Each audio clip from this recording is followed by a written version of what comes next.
can start, Professor Ayman. We're live. Yes. Good morning, good afternoon, good evening, all my vascular family along the universe. It's nice to meet you again in our webinar session. I'm honored to welcome you all in our meeting today. First, I would like to thank SIGVARIS Group for supervising and sponsoring this meeting. And I am honored and really feel indebted to our speakers today, Dr. Homan Jaleh, Dr. Raoul Jindal, and Dr. Ma'moul Bashir. And I want to welcome the great panel, Dr. Lowell Kabnik from United States, Dr. Eberhard Rapé from Netherlands, Dr. Sergio from Italy, Dr. Khafir Serlad from Mexico, Dr. Malay Batal from India, and dearest friend, Dr. Mustafa Sulaiman from Egypt. Now, it's great to introduce my dear friend, Dr. Homan Jaleh. He's a consultant to vascular and endovascular surgery and the director of European Venous Center, University Hospital of Aachen and Maastricht. Dr. Jaleh in the year 2012 had led the program of vascular surgery and intervention, which grew to become one of the most important programs in the whole Europe. Dr. Jaleh is the principal investigator of more than 60 articles, the most recent one involving the innovation of endovascular revascularization and its outcome. He is invited to many international centers and he presented more than 100 lectures. Today, Dr. Jaleh is going to introduce a very nice topic, venous stenting, how and when, together with classification of CVO. Please, Dr. Jaleh, the mic is yours.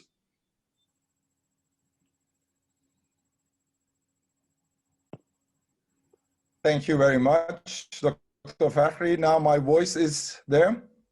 Yes, very good.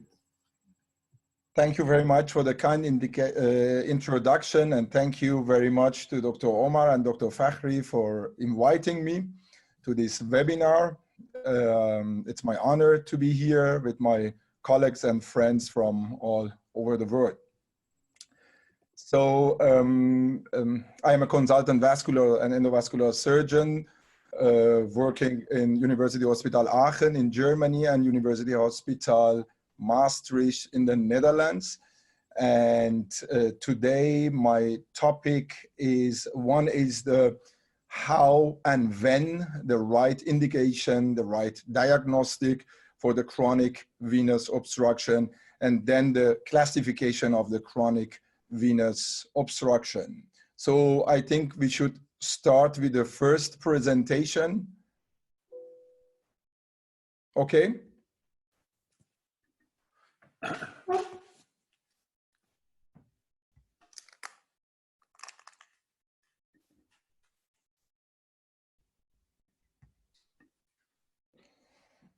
So can you see my presentation? So you see a little bit of tips and tricks and right diagnostic, right indication and decision-making for the endovascular treatment of chronic venous obstruction. After it, we have time to discuss in detail this topic. This is my disclosure.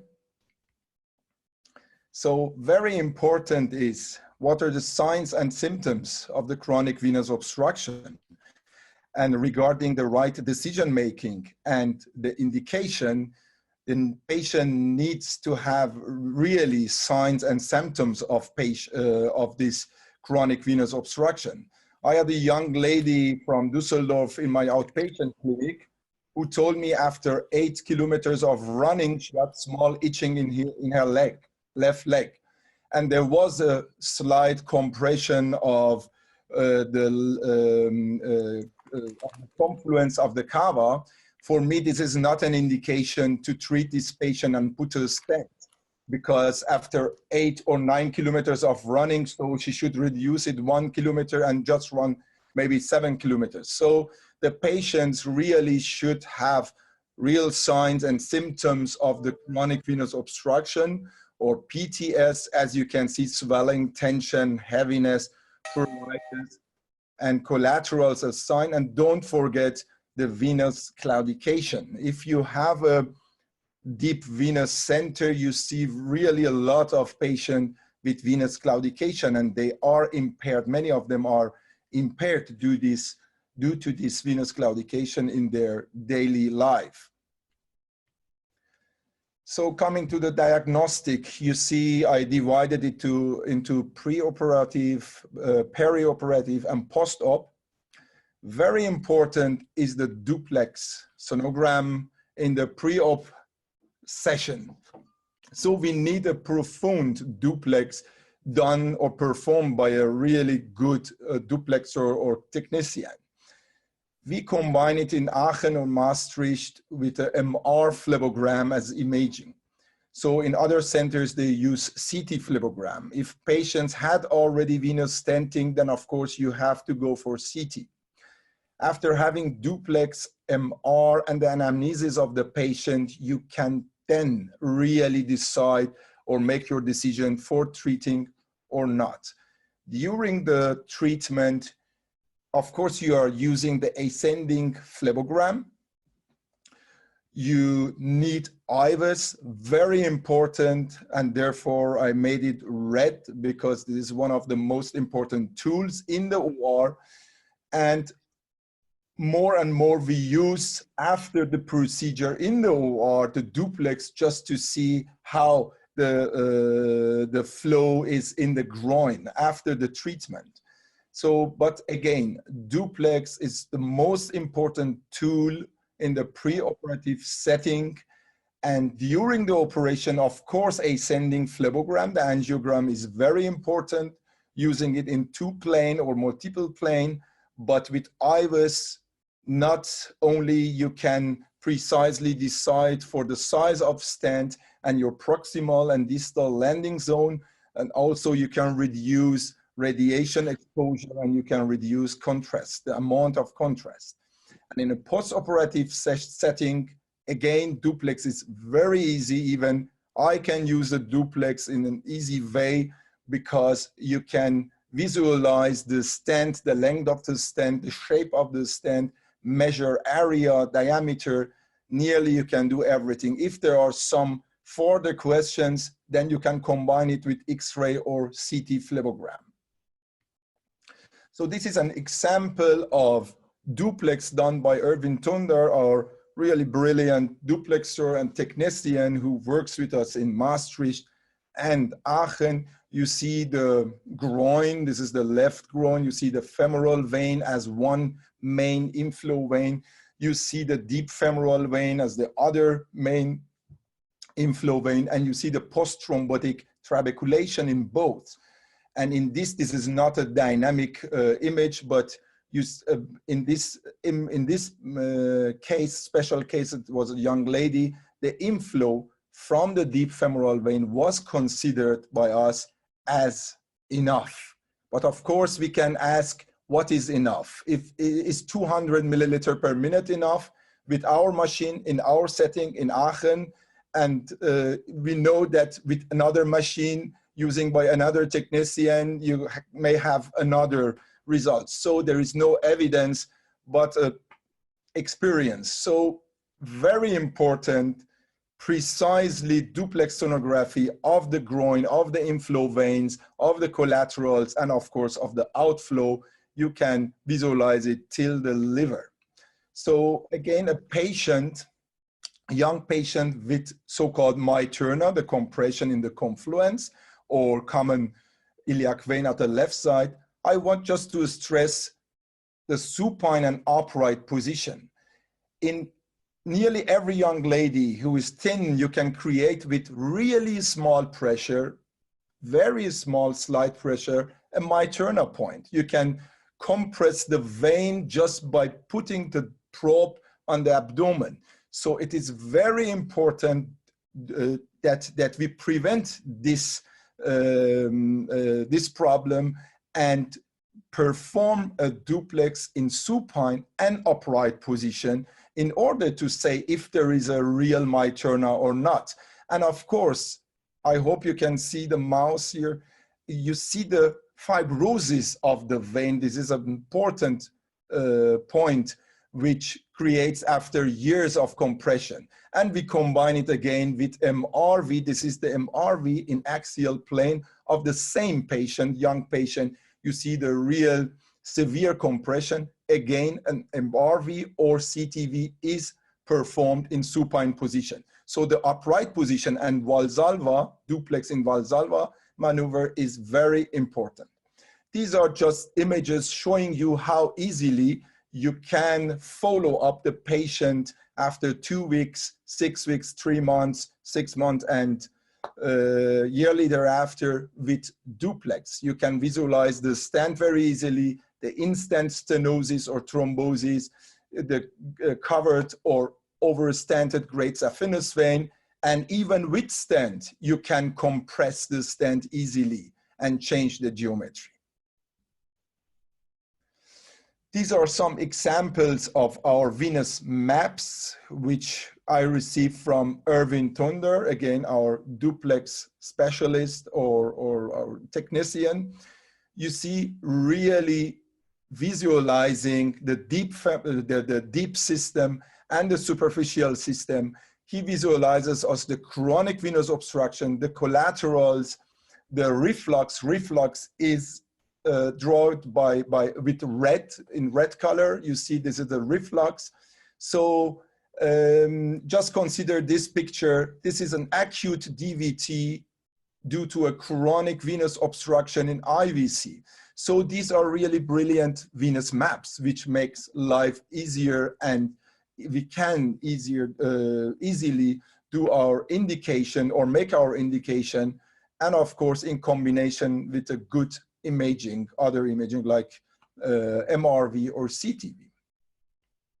So I told you we measured the flow above the ostium or orifice of the deep femoral vein, for example, in this patient 200 milliliter. These are another examples, as you can see, many patients with visualizing the inflow, the reflux in great saphenous vein, as you can see here, then the chronic venous obstruction, or in this patient, involvement of deep femoral vein and iliac tract. So very important, a profound diagnostic. Now coming to IVUS in 2 slides, just showing you how easily we can visualize the success with IVUS. This is this young patient in whom you saw the duplex and MRV. You see the very severely compressed proximal part of the iliac vein, common iliac vein, left-sided. And then after stenting, you see the compression has gone. Again, I visualize it in the next slide. You see the area was 31.5 square millimeter before stenting, and after stenting, showing in IVUS a good shape of stent. I tell it because Lowell is here, and a very good shape of the stent, which is important. So after stenting, we have 166 square millimeter. So now coming to some special points and maybe making a connection to the next presentation. Very important is the groin, is the inflow from deep femoral vein and femoral vein. And you see, just showing you the differences between these patients, it is extremely important to know how is the involvement of common femoral vein. Is there any involvement? Is femoral vein involved, deep femoral vein involved, or just one of them? Because that affects the indication, the decision making and our indication, or even contraindication. So showing you just now very fast our classification, which is based on anatomical expansion of the post-thrombotic trabeculation. You see type 1, 2, 3, 5. And just these 3 groups should be considered as really extensive chronic venous obstruction. The group 4A, 4B, and 5, because group 1 is just a compression anywhere. Group 2 is the post-thrombotic disease, but not involving the common femoral vein. Group 3, in this group, the common femoral vein is involved, but both inflow veins are patent. Really good chance to have a successful recanalization and patient who is doing well after the procedure. But these groups should be really indicated very rigid with a good and profound diagnostic. And the group 5 should be considered as contraindication. So what is the indication? Is a symptomatic obstruction in femoroiliac and cava level. Please, this is very important after a DVT. If it is a proximal DVT and we don't catch the patient in the first 2 or 3 weeks, and we cannot treat them in an interventional manner, then please use a conservative therapy and leave the patient for conservative therapy. Just see the patient, visit the patient after 6 months, but give the patient enough time to have the spontaneous recanalization. Maybe after 10 months, the patient doesn't need any stent. This is very important. Do not stent the patient after 3 months. And this is a contraindication. Just look at this phlebogram. There is no femoral vein and no deep femoral vein, just some collaterals and small veins. This is the group 5 of our patients. The severely impaired inflow should be considered as consideration in a normal daily life. Of course, in a research setting, this is another topic, like PTS access trial, but we are talking about the daily work. So DVT in the past 10 months, that means use a conservative therapy and see what is happening. Maybe the spontaneous recanalization is enough. And of course, asymptomatic patients shouldn't be treated. And contraindication from therapeutic anticoagulation. Just showing you a slide of endophlebectomy. In some patients, very rare cases, maybe we need endophlebectomy as a hybrid procedure. Of course, there is another technique. You see the group of the patients is 4A who might need endophlebectomy because you can remove the post-thrombotic changes from the common femoral vein. And then we have a free inflow from a patent deep femoral vein. So this is the indication for endophlebectomy. Post-thrombotic changes covering the orifice of deep femoral vein, but the deep femoral vein is patent. Another technique is, of course, putting a stent into the deep femoral vein. So this is a technique if you want to do the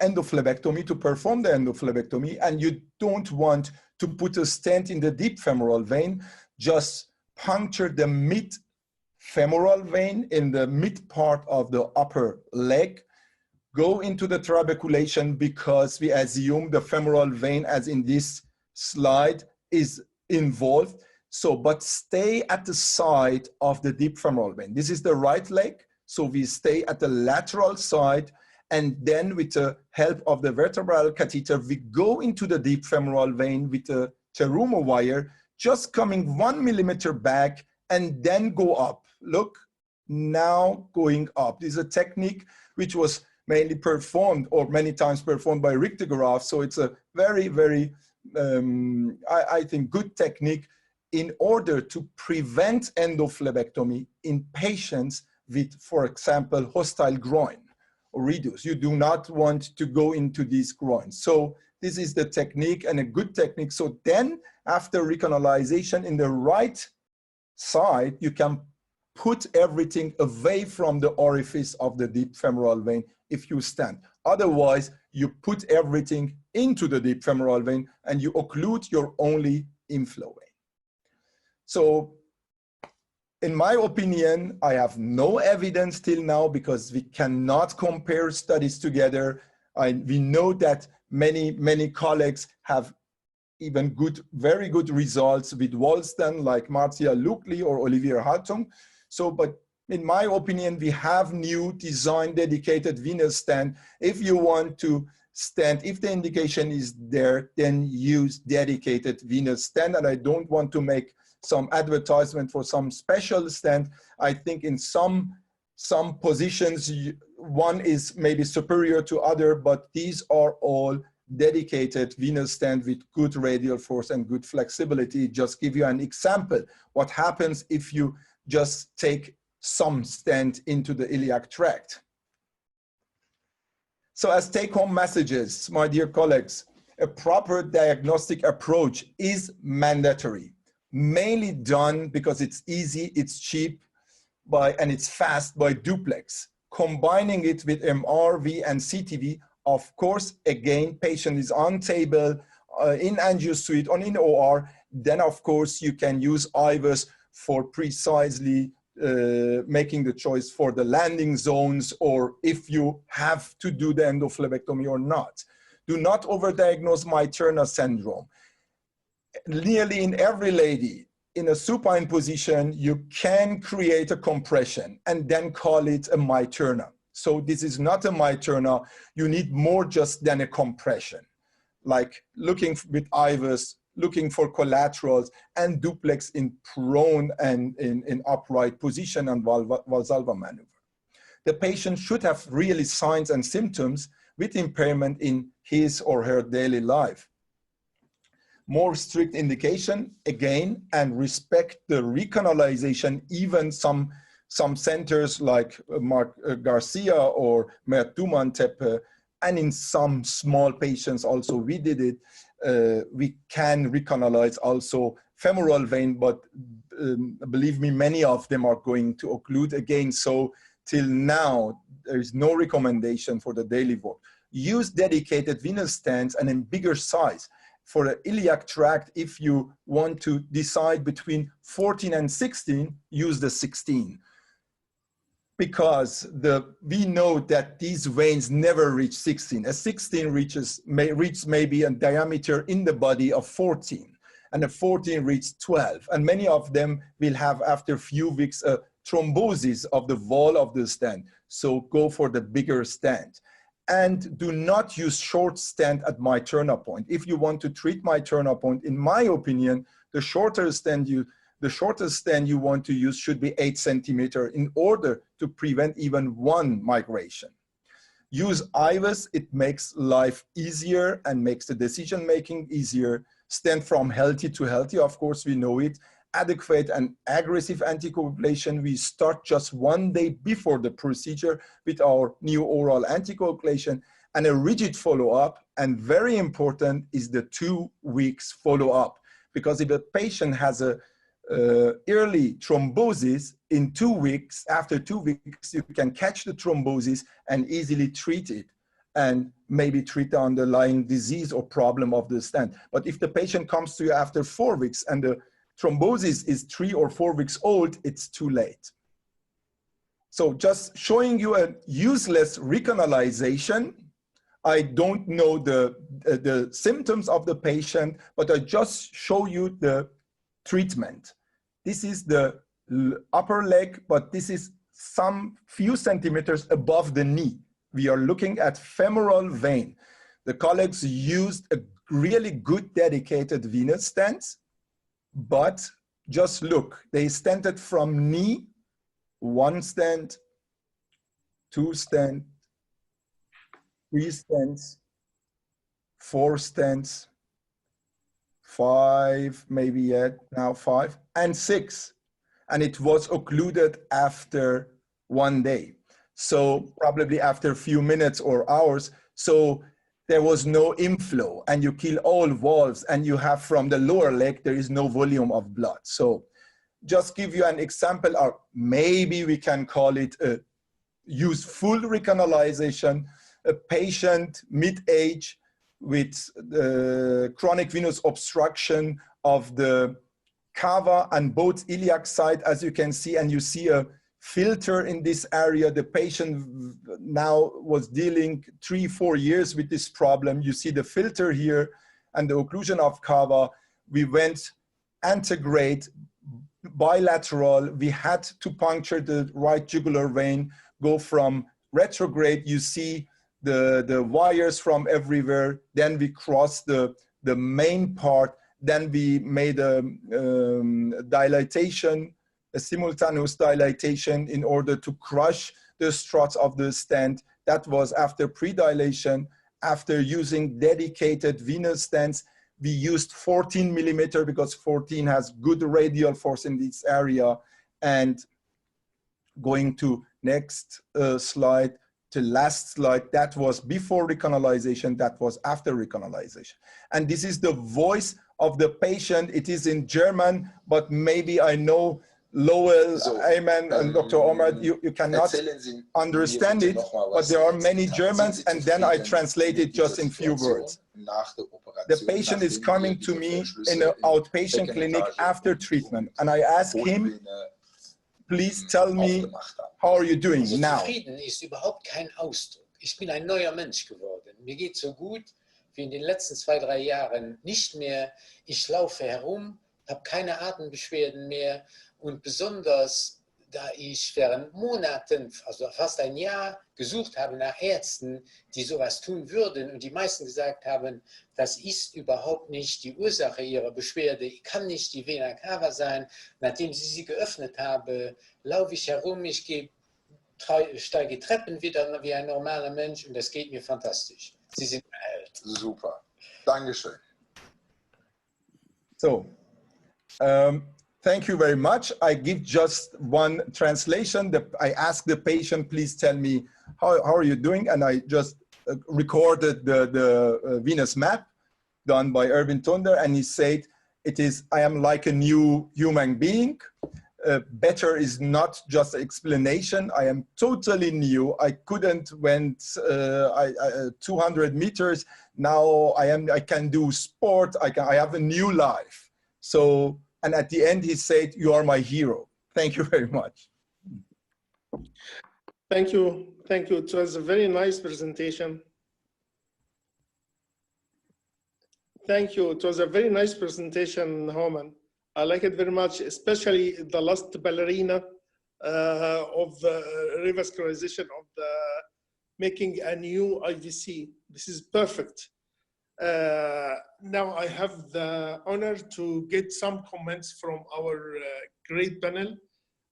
It's a chance to ask Professor Lowell Kapnick from United States to ask or a comment or add what you would like to add. Please, Dr. Lowell. I have nothing to add. It was a brilliant lecture. Thank you, Human. I do have a question for you. If a patient is a C3 patient with great saphenous reflux, ovarian vein reflux, and a May-Turner obstruction, which do you treat first and why? So the patient has C3. Swelling and varicose veins. Exactly. And the patient has the great saphenous vein reflux and a pelvic ovarian vein reflux and obstruction, left iliac vein obstruction. A difficult question, Lowell. So in my very good question, thank you very much. In our regime, in our center in Aachen and Maastricht, we sure treat first it depends of course on the occlusion, but we go for treatment of the occlusion. If this C3 is the patient suffering from this C3? Is there really suffering? So, and of course, a little bit depending on the extension of the pathology, I am not going for a C3 putting 7 stents. But if it is a May-Turner, as you told, who needs 1 stent, and the May-Turner is a real May-Turner, So evaluated very well, approached very well. Then we treat for sure with one dedicated venous stent, probably 16 millimeter to 8 centimeter, the Turner syndrome first, and then look in a outpatient setting what the patient is doing. And then, of course, you told me the ovarian vein is reflexive, but you know better than me, we should measure the diameter, see if there are pelvic varicoses or not, if this is only ovarian and ovarian reflux or with other problems. But the C3, then probably if the C3 remains going for the varicoses of the leg. Thank you. Thank Let you. me take on this point, Homan. Have you seen cases that when you correct obstruction of the deep system, you found that the reflux is actually self-cured? If you reassess after a couple of months, you found the great saphenous vein reflux, ovarian reflux might disappear. No, I never saw that a reflux of the great saphenous vein was non-reflexive, but I saw, of course, vanishing of all collaterals and flow from the deep femoral and femoral vein into the right highway, which in the femoral-iliac tract, with a reflexive great saphenous vein, and with vanishing or improvement of many complaints in many cases. And these patients probably don't need any treatment of the varicoses vein. Of course, I saw, on the other hand, I saw patients after treatment of the chronic venous obstruction, as Lowell mentioned, who needed treatment of varicose vein additionally. Okay. Yeah, this is a good point. I have to reconsider. It is not only to abolish or do recanalization, you have to over the varicose vein. This is a very good point. Now I think it's time to ask Sergio. What's your comment, Sergio, or if you want to ask a question for... Sure. I will take the chance because having one of the biggest experts in the world, and again, congratulations, it has been a really nice talk. So you briefly mentioned, Oman, about the camera, Sergio. You briefly... Yeah, thank you. So you briefly mentioned, Oman, about the antithrombotic attitude you have there with dogs, but we know that it's really an open point in this moment how to perform the anticoagulation and also the antiplatelets role. Can you dive a little bit more in this and guide us on how to behave? I think you brought it to the point. It's very, very controversial. And, you know, Alan Davis did this survey and there was nearly everybody is doing something else. And maybe all of us are right, but we go for new oral anticoagulation as the main part of the anticoagulation therapy in group 1, that means compression, in group 2, 3, and even the severest, the extensive disease 4A, 4B, and 5 with involvement of the influence. The question is, we every time start before the procedure because we saw that after these big procedures, after ending the procedure, when patients is in the recovery room and going to the ward, they have really lost 2-3 hours with anticoagulation. So we start one day before with, for example, rivaroxaban. But we do not use antithrombotic therapy, very seldom, but I have no evidence to tell that other centers who are using anti-thrombotic therapy, this is wrong. So for me, we need minimum of 6 months of anticoagulation in best cases, let us say Turner syndrome, to have the stent endothelialized with the cell of the patient in order to have the less thrombogenicity, which we could show in our animal study. I hope that will be soon published. And after 6 months, you have to see how the stent is, how the inflow is, how the outflow is, and then decide to stop it or go further for 1 year or even lifelong. That is very interesting. And if I can just add a second question to this, overtreatment is a big issue in some countries. And you were mentioning IVUS in the peri-procedural phase. So we know that it's very good for the strategic planning of the procedure, but how is it important for you to decide if operating or not? The IVUS part. The IVUS. So I never use IVUS as alone. I use in nearly many cases IVUS, but I every time consider the phlebogram, which I do in AP plane and in lateral plane, and see the collaterals. After treatment, I make another angiogram just in one plane, and then I use IVUS. With IVUS, I can see the total lumen, the shape of the lumen, my proximal landing zone, my distal landing zone. So I don't need another planes in order to reduce the radiation exposure. But every time it is never just one tool to say, okay, IVUS shows me now a compression. IVUS of course, shows the right compression. But I ask you, how many CTs did you see with many shapes of just one IVC? In the same patient, the IVC above the confluence is totally compressed with a bad aspect ratio, and some few centimeters more proximal, you have the perfect, very big IVC. So you can, if you put IVUS, you see, of course, this flattening or this compression or just a fall of the wall of the IVC. So this is not alone an indication. Sure. But IVUS is very much more important for decision making where your landing zone should be. Especially for the distal landing zone, seeing if in the front of the deep femoral vein you have some post-thrombotic changes or not. Okay. Just one last quick one about people not speaking in German. Of course, we trust the report you made, but what would be an objective measures of quality of life in these patients, up to your opinion? An objective quality of life measure. Yeah. This is very, very difficult for me. So we use the quality of the of life is really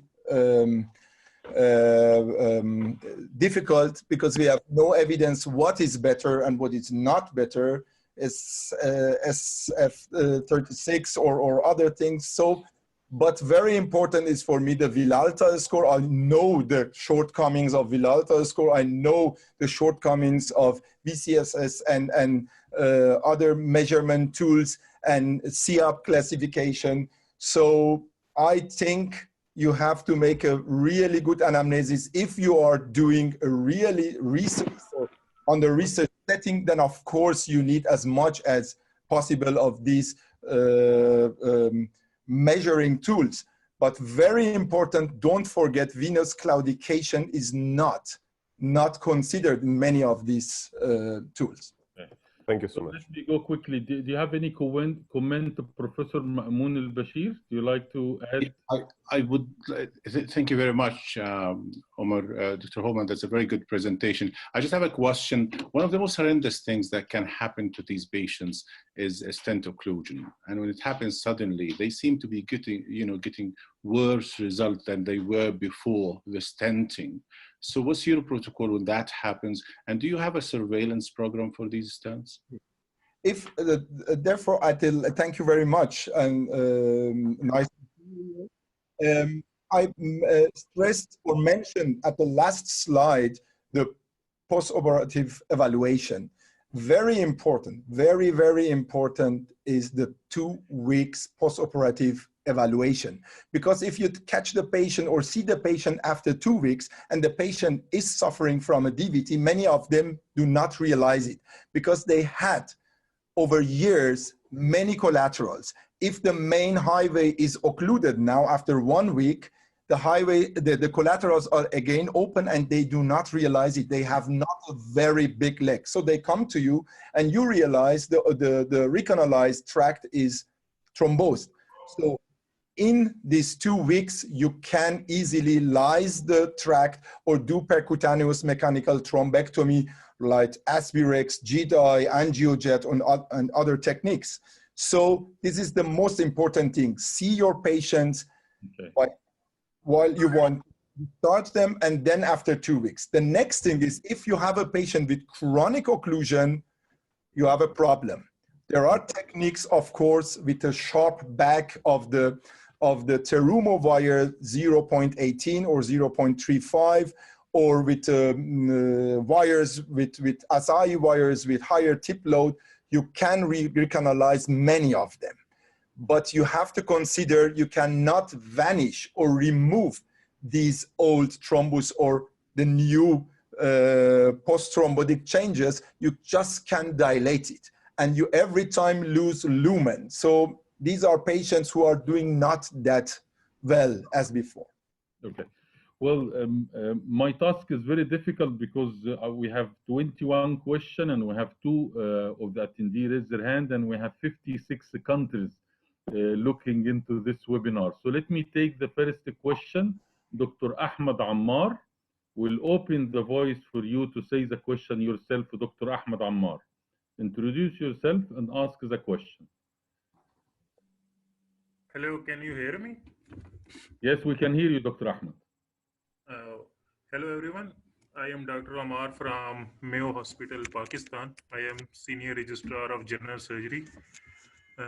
It was a nice presentation from Dr. Oman, and I have learned valuable points from him. My question is that, is there any cutoff value of age after which you cannot attempt these stenting, and is there any comorbid conditions can affect this procedure? Because we have patients who are diabetic, hypertensive, chronic hypertensive, and antiplatelets, and multiple problems at the same time. So can we proceed with this stenting in these patients? Just thank you very much for this really nice question, interesting question. Just to summarize, no. You can do the stenting nearly in every patient, but you know I am a friend of, to be honest, to be very rigid. So that means I'll give you an example.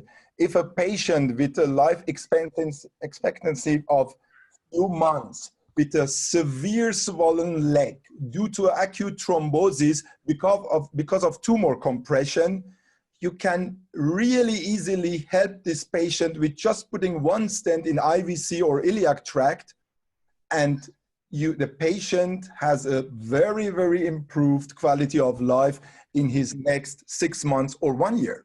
So that is a really difficult question to just be answered in one sentence or just saying this is our cutoff.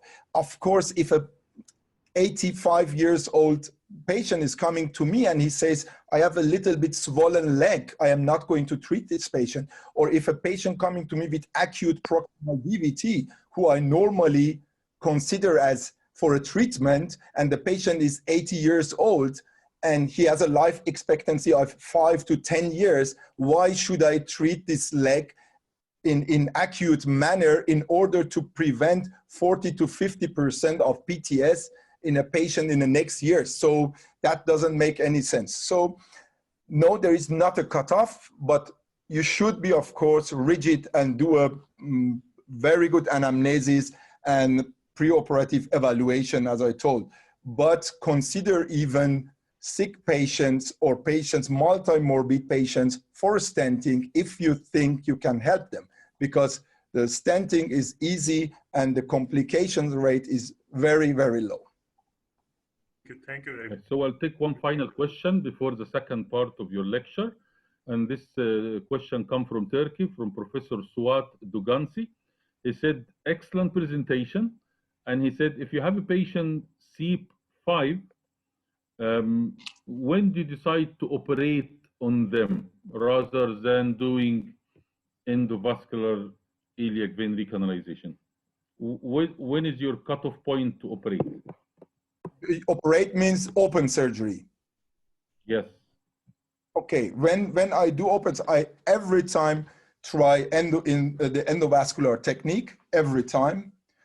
And in our regime, if once I have no technical success, I would say 3% of patients, something like this, 4% of patients. Then we go for a second time in elective patients, in elective chronic venous obstruction. And if after 2 attempts, so a few hours, it was not helpful, and the patient is suffering really from his PTS, then we decide for open surgery, which is very, very seldom in the last 4 years, 5 years. Excellent. So we can go ahead to the second part of your presentation. We have now 300 attendees, and we have around 400 seeing the lecture live on Facebook. So good luck. Thank you very much. So my next presentation is originally prepared for Sharing Cross 2020, and due to this condition situation, so unfortunately we cannot go there. I am now sharing my desktop.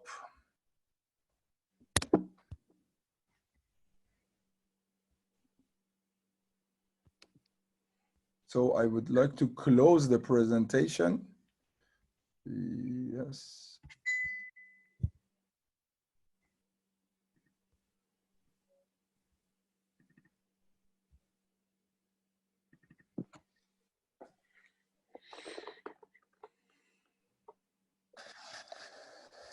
Hello, everybody. My name is Uman Jalai. I'm a vascular surgeon from Aachen and Maastricht. I thank the organizer of Sharing Cross for giving me the opportunity to present my topic online, which is new validated anatomic classification of chronic venous obstruction in iliofemoral tract and its clinical implication. This is my disclosure.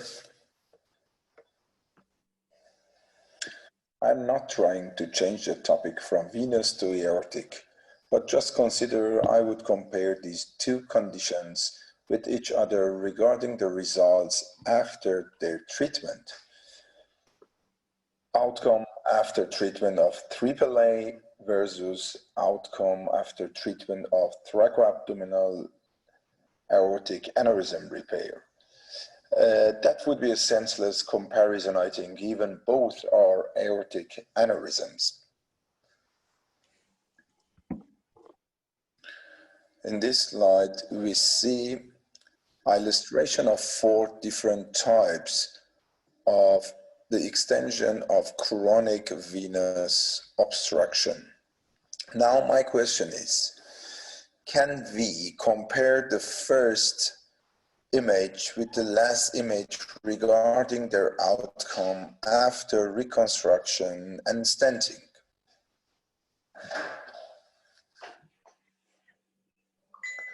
This is a table from a paper published 2011 by Olivier Hartung. It shows the results after stenting for chronic post-thrombotic occlusions of the iliac tract. Just notice the differences of primary and of secondary patency between these venous groups.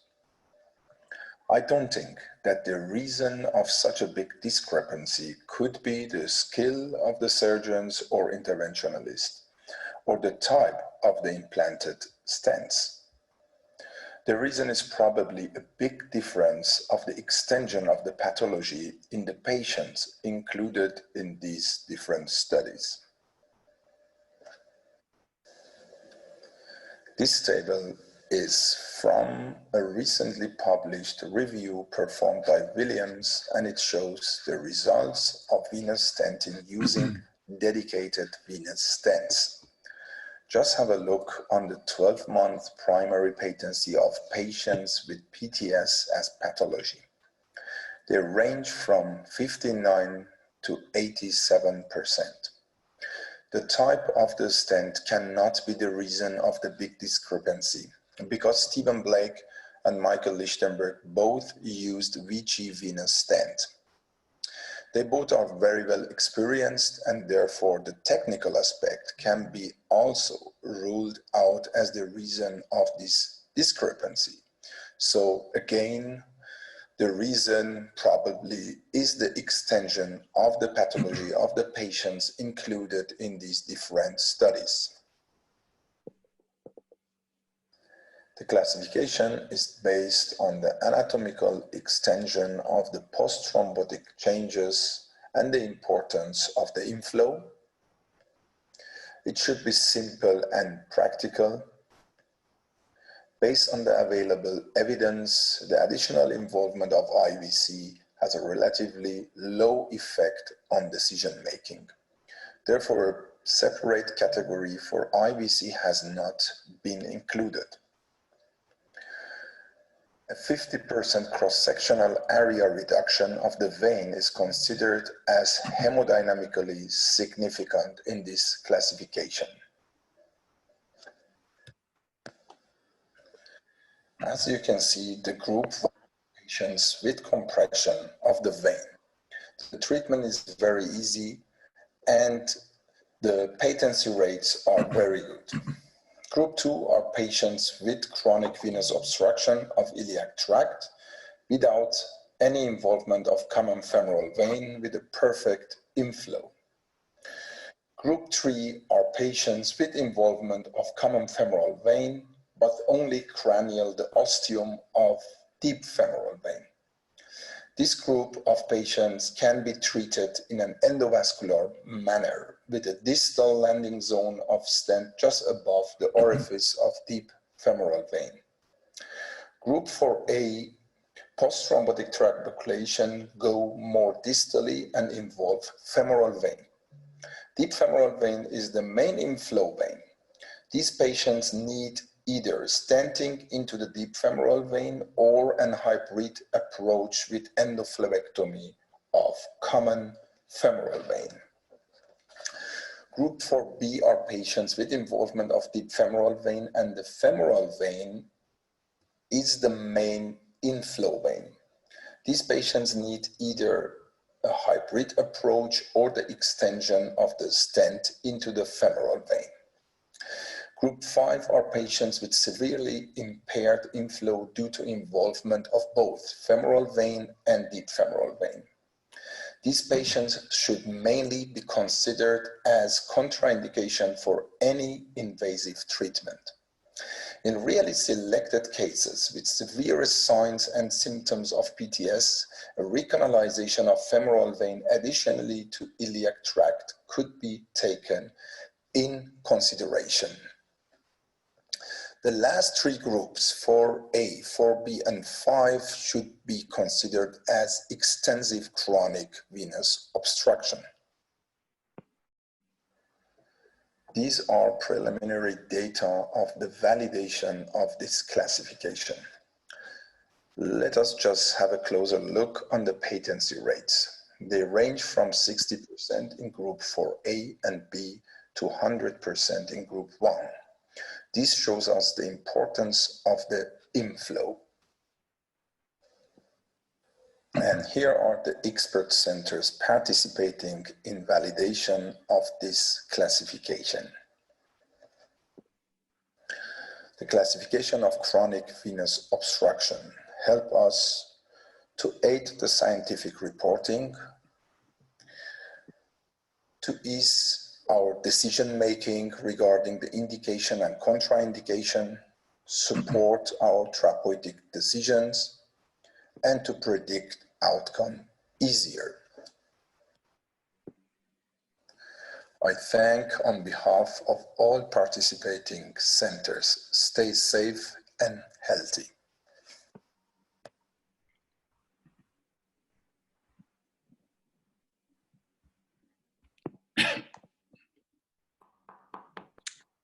Okay, very nice. Thank you very much. It is very nice indeed, very nice and very conclusive. Although we all missed Charing Cross, but now you can get the spirit of Charing Cross. Charing Cross feeling. Yeah, exact. I think we can still get one or two questions before we do our polling. Can you do questions, Dr. Omar, from the attendees? Okay, we have 3 questions asked from the panelists. If we can open the voice for Dr. Hisham Osman. Dr. Hisham Osman, you can speak now, introduce yourself and ask your question.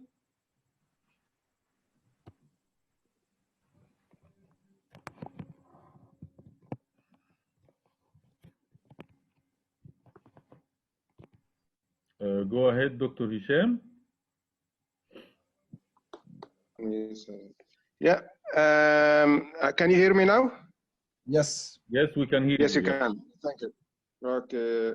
My question for Dr. Homan. I'm Dr. Hisham Osman. I'm a vascular surgeon from the state of Qatar. I'm sure you came across young ladies coming with unilateral leg swelling, and you investigate them heavily. You don't find anything, and eventually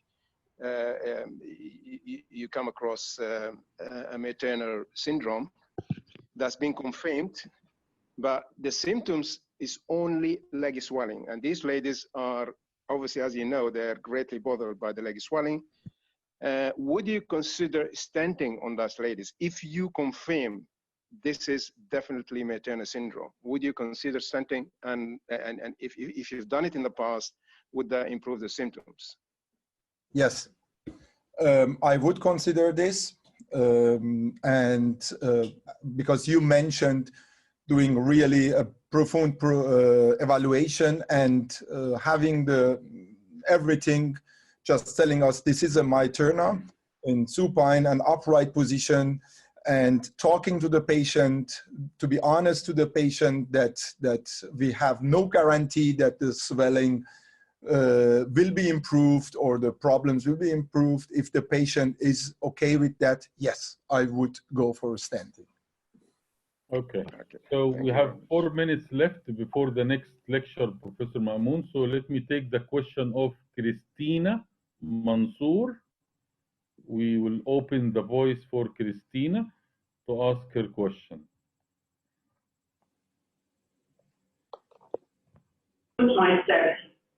Yeah, hello. Hello. Hello, Christine. You want me to ask you a question, but everything is clear to now. So basically, I'm just like focusing on what you guys are saying, and it's excellent. Thank you so much. Thank you. Yeah, but now I don't have any question. But if I have a question, I will raise them up. I think there's a raise them up here. Yeah. Okay, sorry. I didn't realize that. Thank you. Okay. Do you have a comment from Professor Loyal Kapnick or Professor Mamoun El-Bashir in the couple of minutes we have left?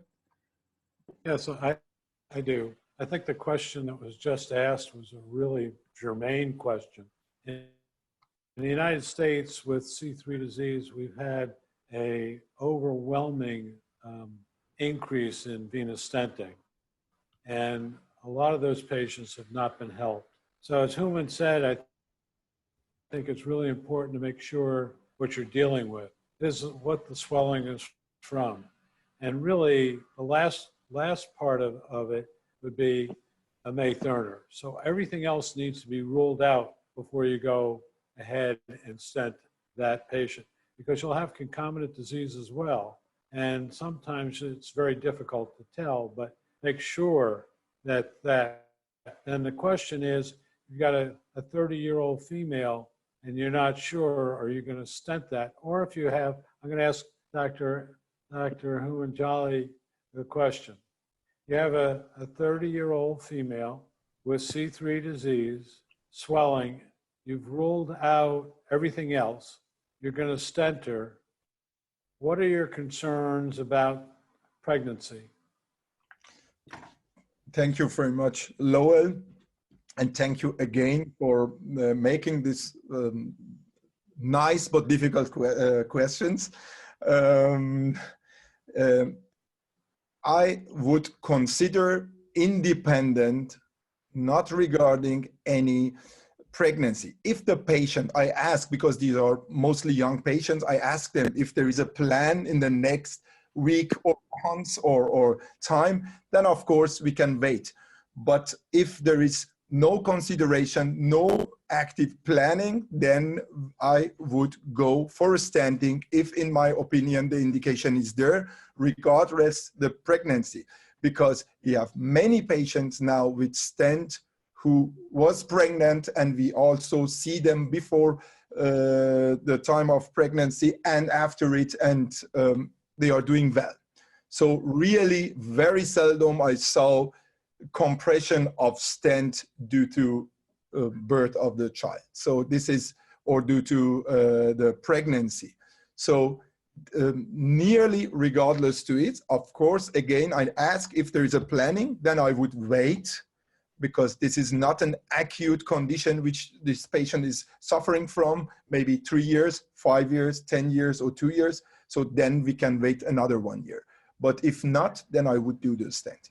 I have one technical question. Oh, okay. Lowell. Thank you. The technical question has to do with a chronic venous obstruction, a thrombotic lesion. When you are approaching that and you're using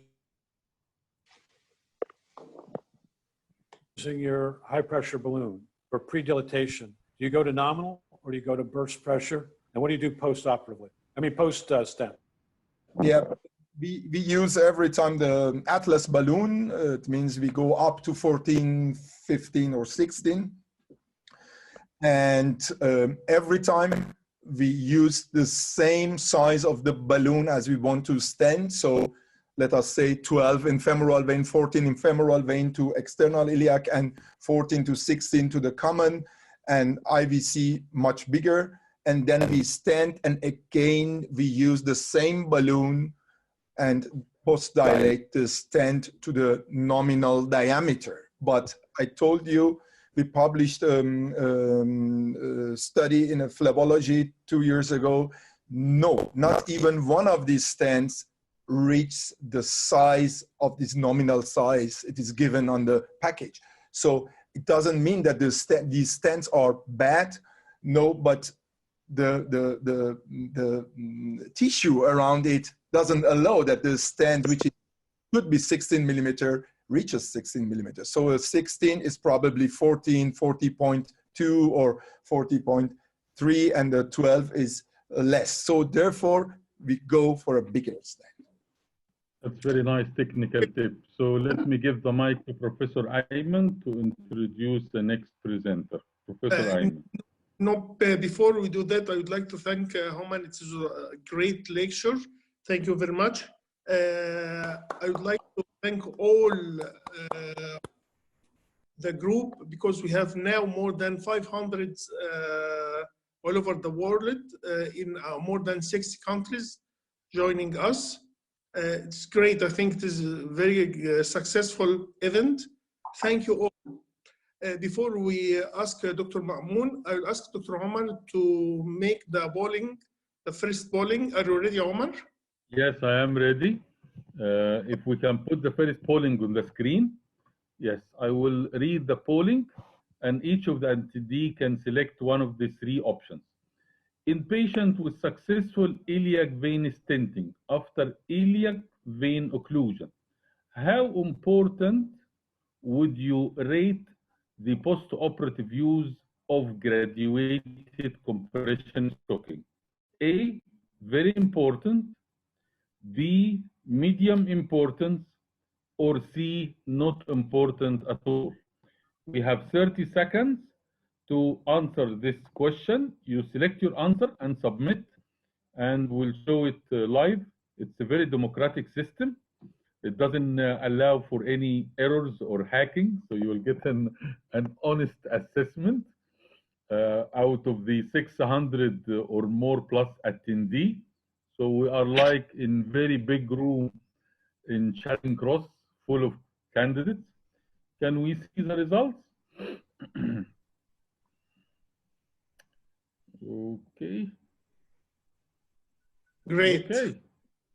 So 73% say very important, 21% medium, and only 6% not important at all.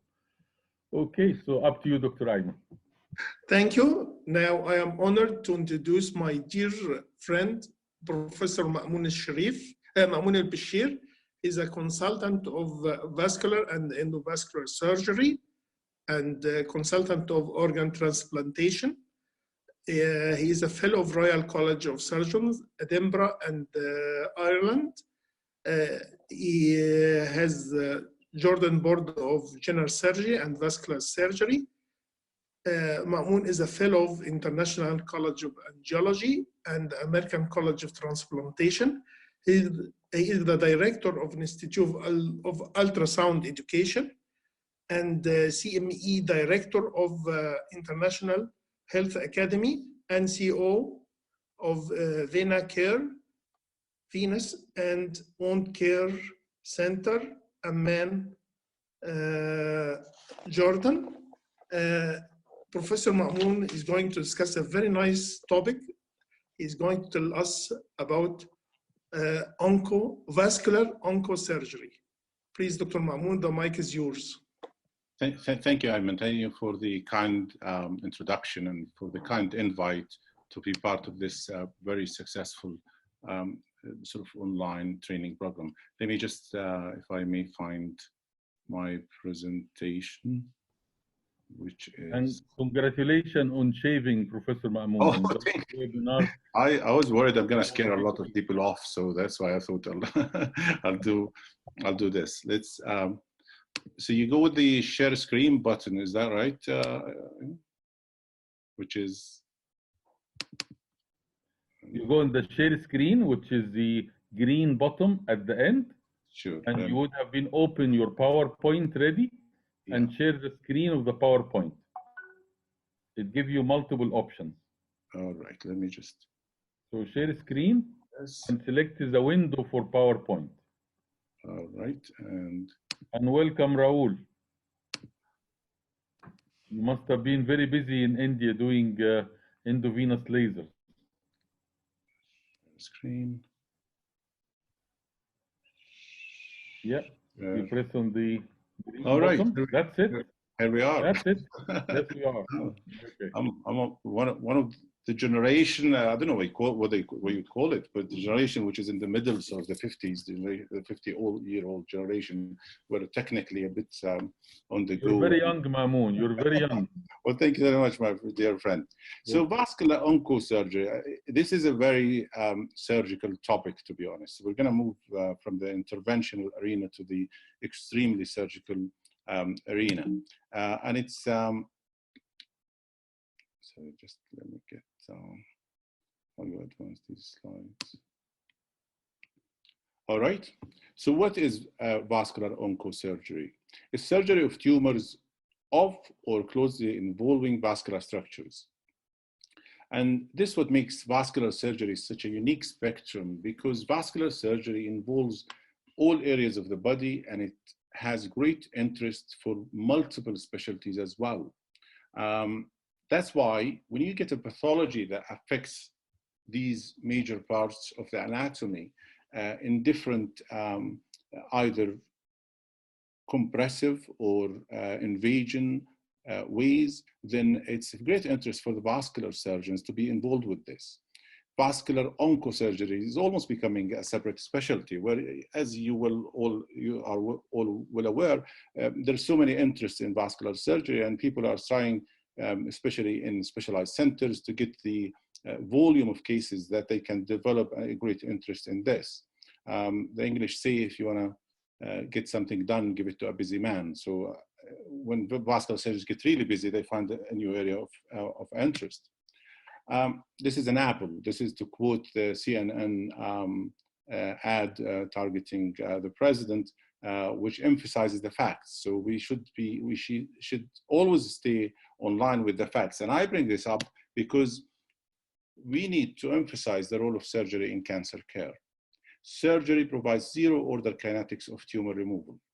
I'm a great believer in surgery in oncotherapy, mainly because, with the exception of few hematological malignancies, the only modality which probably gives the patient cure or the potential of cure is probably surgery. There are great advancements in this arena. However, surgery is still the mainstay. Even with tumors that you can shrink down right to smaller sizes, you're not winning unless you remove the tumor. Its contribution to cancer treatment in concert with other modalities is evident, and advances in the treatment of cancer will derive from improved orchestration with these modalities rather than improved operative techniques alone, to quote the great Bernard Fisher. So what sort of areas are we talking about? Well, there is a small entity first we'll touch on, and it's called vascular tumors.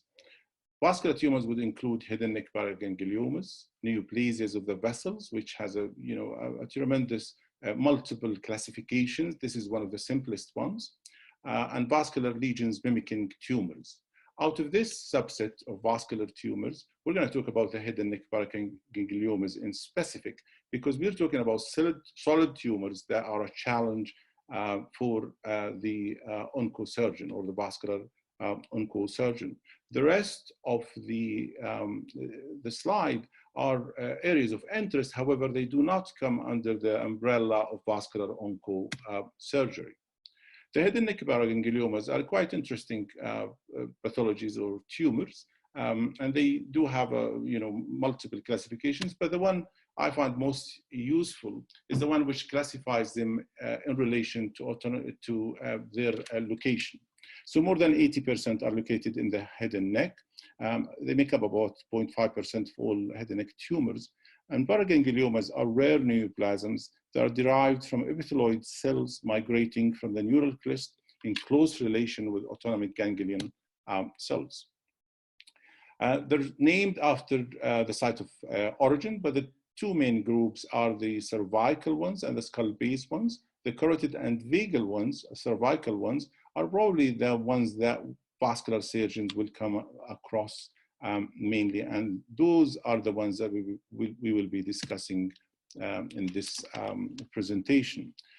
Just to give you a brief historical background, this is a pathology which has been around for a long time. I have special interest in medical history, and in my old days in London, I used to go to this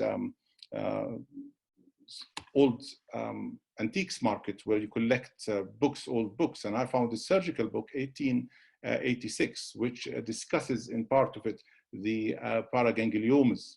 It does talk about Meidel removing the CBP successfully, and it emphasizes how difficult and deadly the therapy is. The unfortunate thing with all these textbooks is the mortality was 100%.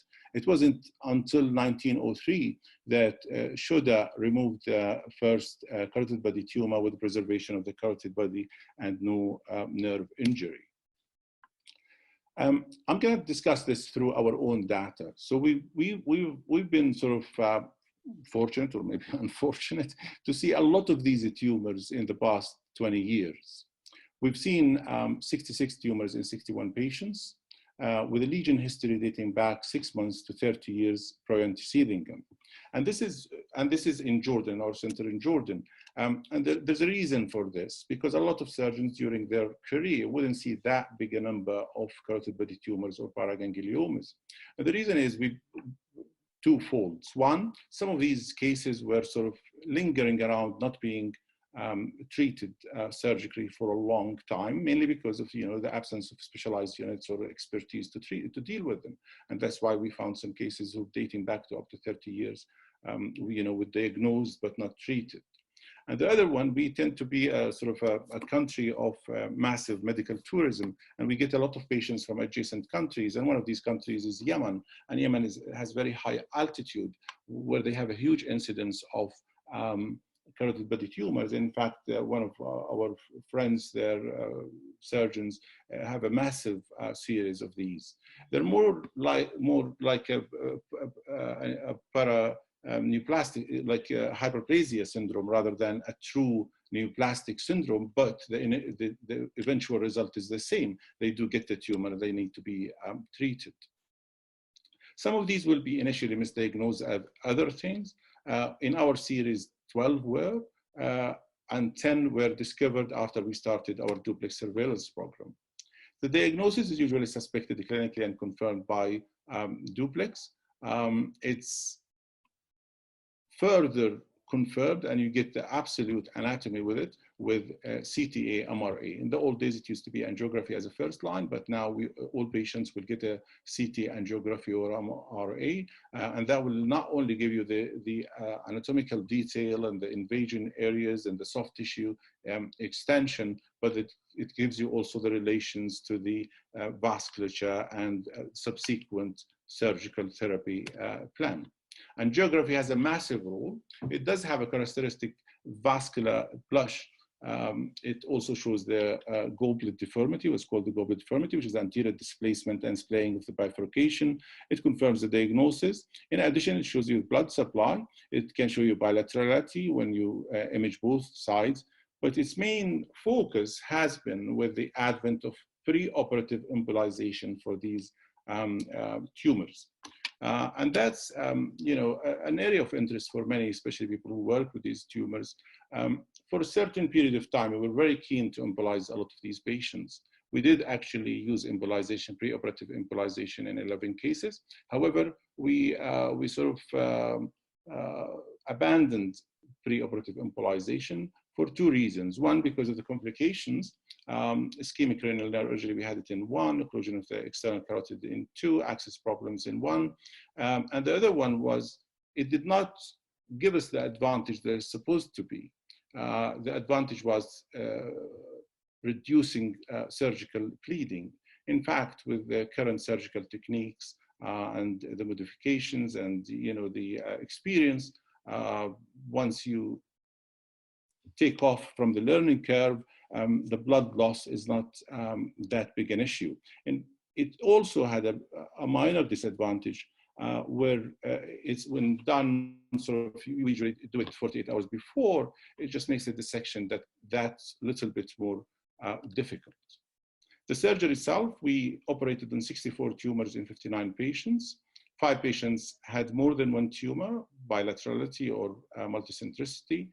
The surgical approach was similar in all patients. We had to sacrifice the external carotid artery in about 14 cases. We had unfortunate episode of ligating one internal carotid as a last resort in one case, which was a lady who was very lucky that she did not sustain any neurological deficit, even with that. We had ICA interposition grafts in 3 cases. The reason for us having these slightly higher rates of ECA sacrifice and sort of interposition graft, because we operate on Champlain 2 and 3 mainly. In fact, none of these cases was a Champlain 1. Well, the surgery, probably many of you are familiar with this. It sort of includes the usual positioning, exposure. We are very careful to dissect everything, especially the distal controls of the ICA before we start removing the tumor. With the advent of bipolar and ligatures, the dissection slightly easier. I myself like using unipolar, to be honest, and I sort of, you get to a degree where you're doing this pretty fast, so you wouldn't, with very limited blood loss, so it's not that risky of a procedure. And once you get an entry into the periadventitial plane for the tumor, or the white line of the tumor, then you're almost home and dry. You haven't done it until you've done it, and you've done a few of those. You struggle with the first few ones, and then there's a way that you found your way about doing the distal dissections, proximal controls, and proceeding with the surgery. Once you remove hemostasis is essential, and preservation of the vessels. We, in some cases, we do check with the duplex scan if we're worried about the ICAs or the control of the completion result, but in most, is the clinical picture at the end of surgery is enough. which brings us to the Champlin classification, which is an intraoperative classification. It classifies the tumors according to their adhesion or invasion into the vessels. So Champlin 1 is localized tumor, Champlin 2 adherent tumors, Champlin 3 intimately surrounding the vessels. In fact, 3 now has a 3B, where it's a proximal bifurcation tumor behaving like a very aggressive tumor without involving the nerves, the cranial nerves themselves. About 67% of our patients were Champlin 3, which explains some of the higher rates of vascular procedures, including the ICA's interposition grafts. There are a few maneuvers intraoperatively that you can use to ease the access for the distal ICA, including, jaw dislocation or mandibular transection, obviously nasal intubation, styloid process removal. All these we've used one way or another in some of these cases. Most cases you probably wouldn't need to use any of them.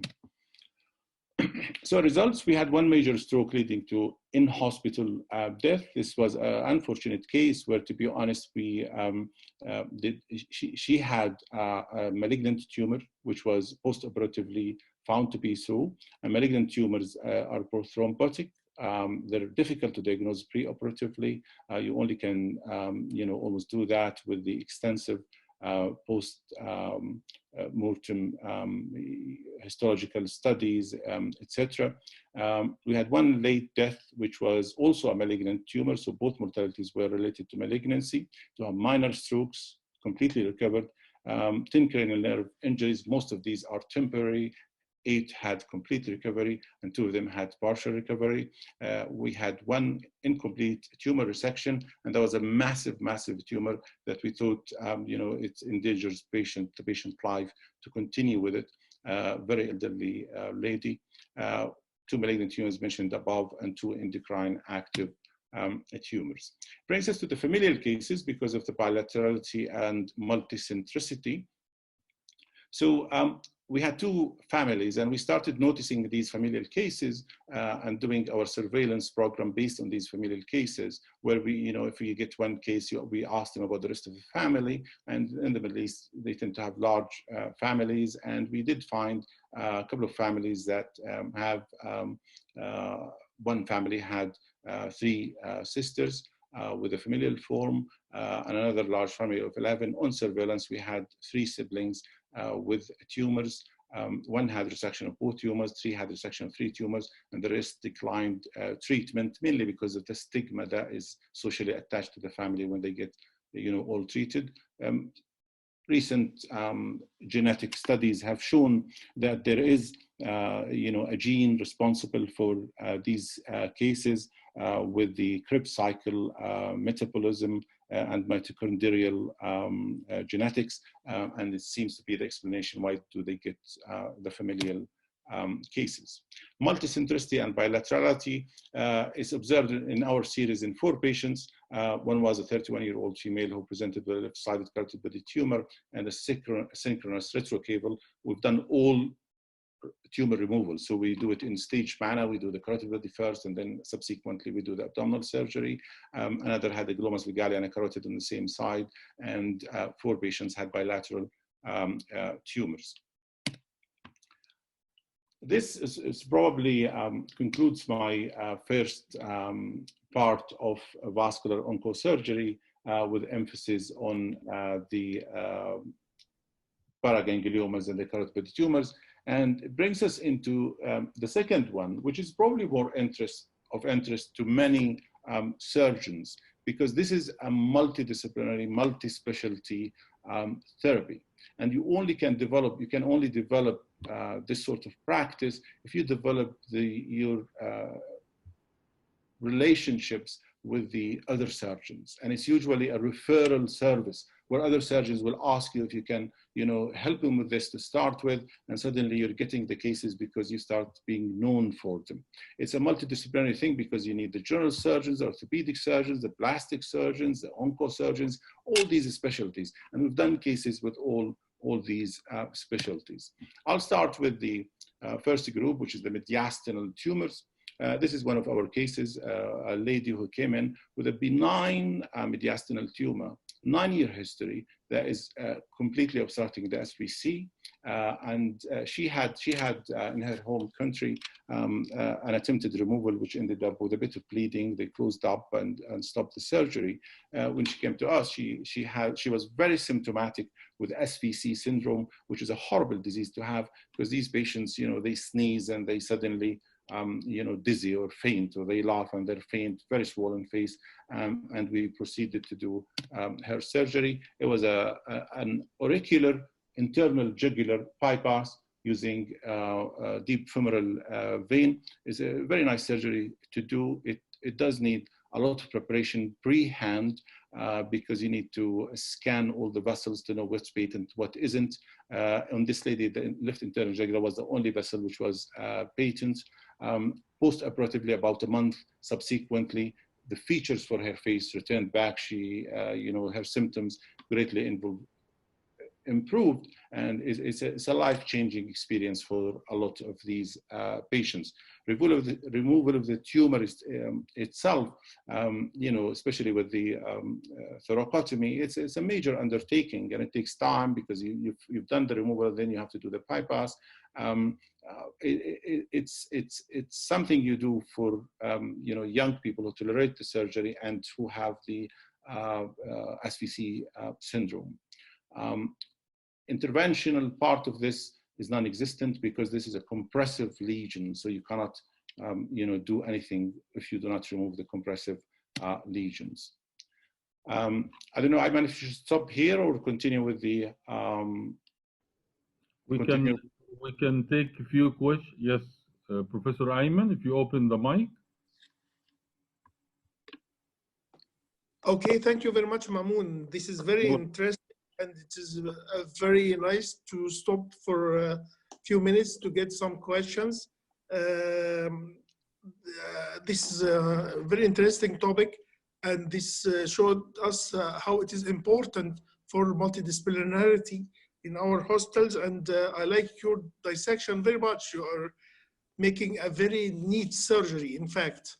I would like to ask the panel, let's start by Dr. Sergio. Do you have a comment for Mamoun? Sergio is not with us. We have Loyal Kabnik and we have Raul, and I have 2 questions from attendee. So whatever you want, Professor Ayman. If we don't have a question from Professor Kabnik, let's go for that. I don't have any questions. I'm learning. Okay. Thank you. Okay. Of the Indeed. attendee, we have 2 questions, Professor Ayman. I will take them. The first question from Yunej Baran. Yunej Baran, will open your mic and you can introduce yourself and ask the question. Yunej Baran. Welcome, Yunej.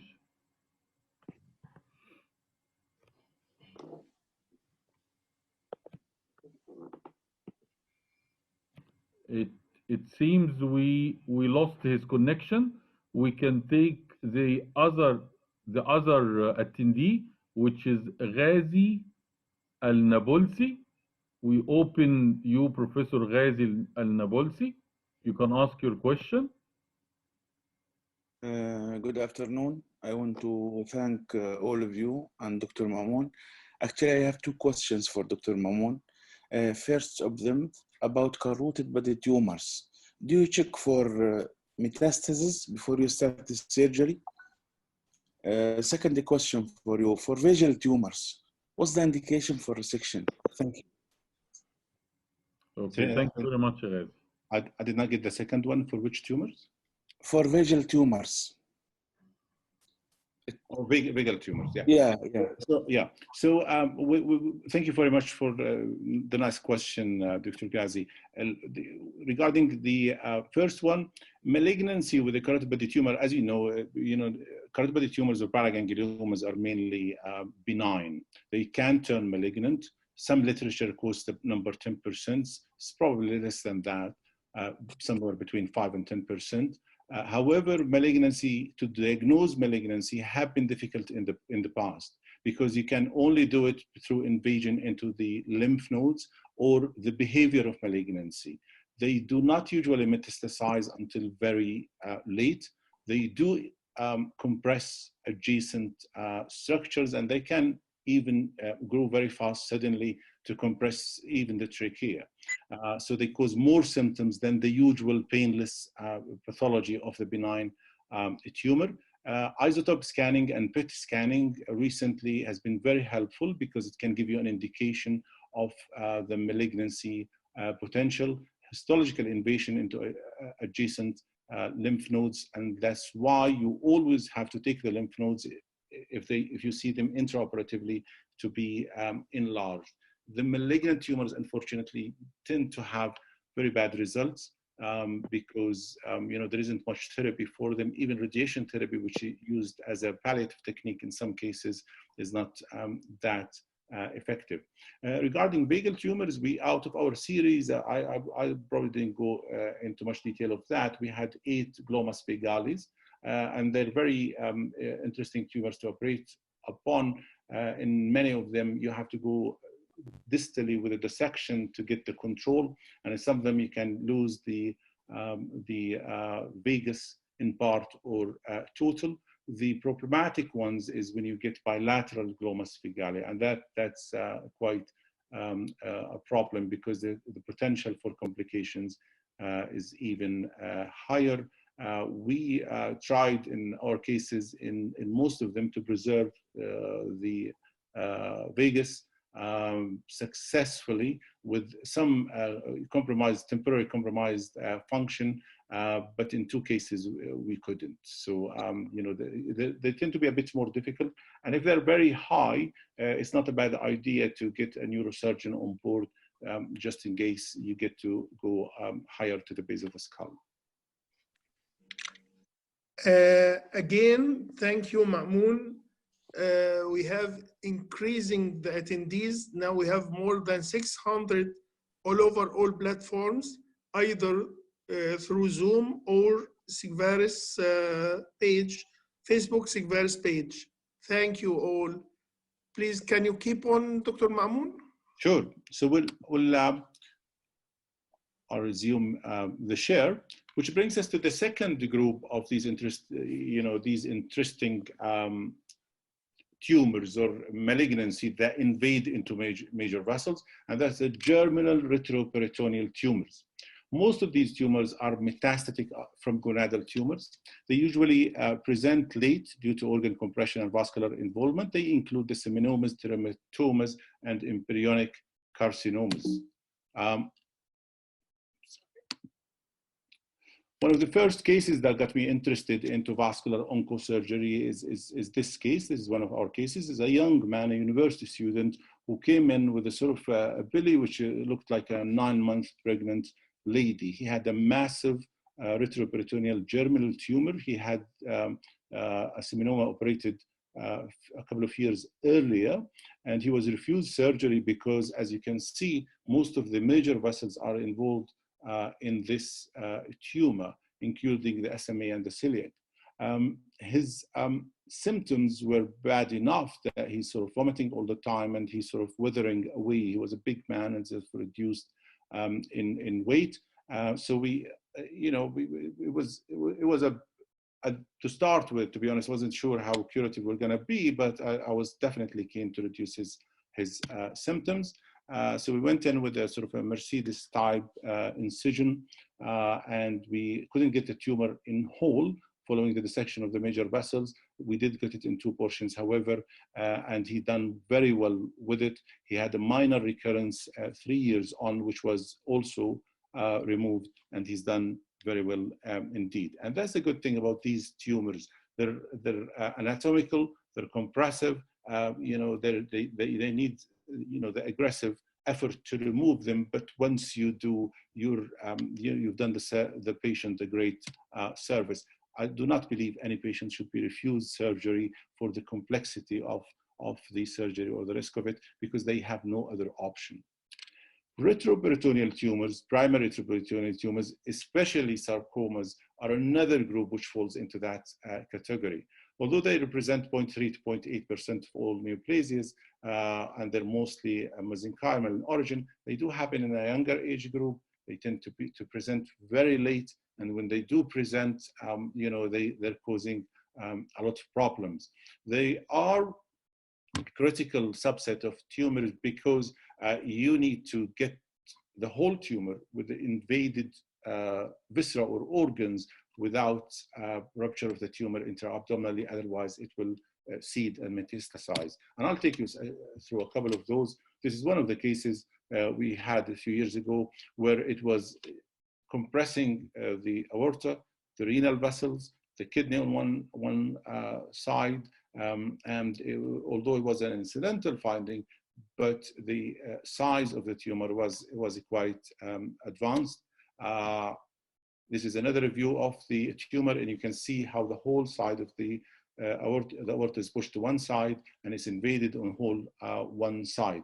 When they invade vessels or invade organs, viscera, you should not attempt to dissect them off. They should be removed with the invaded vessel or viscera, and that because that gives the patient the best chance of cure. One of the questions I get asked frequently: what do you do about confirmation of the pathology, histology? Do you take histology beforehand or not? A lot of these patients come to me being diagnosed histologically, so histology is already made. However, if I see these and they fulfill the radiological criteria, and I'm convinced that this is a retroperitoneal sarcoma because of the features for the patient, the radiology and the clinical features, I do intraoperative removal, and I do not take the risk of disseminating the tumor through preoperative histology.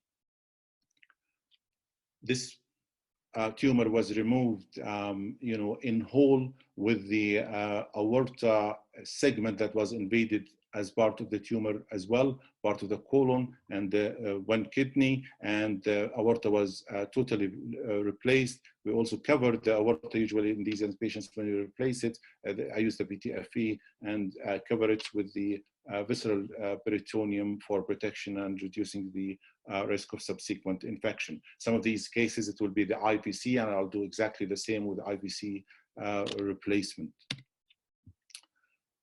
Brings us to a next group, which is the liver tumors. I happen to be a liver transplant surgeon. I have a special interest in liver malignancies, and liver tumors are quite, interesting because if you do not have the option for liver transplant, which for liver tumors, mainly SEC, which fulfills the criteria and the child classification of the patient is adequate, then you have an option for resection. And resection of these tumors, especially when they're very large, is quite demanding, and you have to worry about the residual liver function as well. In this case, most of the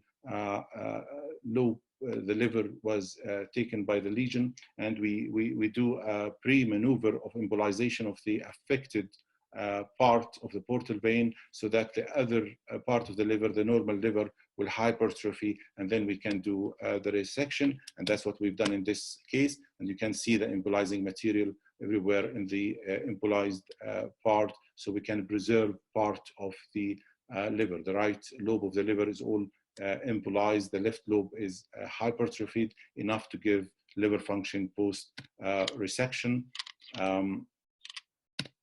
And once you resect, in this case, we needed to reconstruct the portal vein, reconstruct the cava using the gonadal vein, but the patient has done very well. And because they're normal livers and young, relatively young,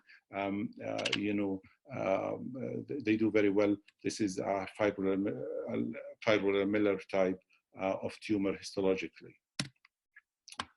This is another one where also you do a resection and reconstruction of the portal vein. Most of the time, you have enough space to re-anastomose the portal vein as it is. In a recent case we had a couple of months ago where the portal vein was also invaded. We had to replace it. I usually use the internal jugular vein to replace the portal because it's a big enough vein with no valves usually, and does the job nicely. Renal tumors, these are probably the most common tumors that vascular surgeons will probably get referred and face, which are renal tumors invading the cava, and they usually sort of referred because the potential for cure when you remove the tumor and the invasion is very good for these patients. Without adequate surgical removal, they do not have much of a chance. So renal tumors in general, they're benign or malignant, adenomas, oncocytomas, angiomyolipomas, fibromas, but the most important one is the renal cell carcinoma in the adult population. Specifically, the basic pathogenesis of these is well recognized to many.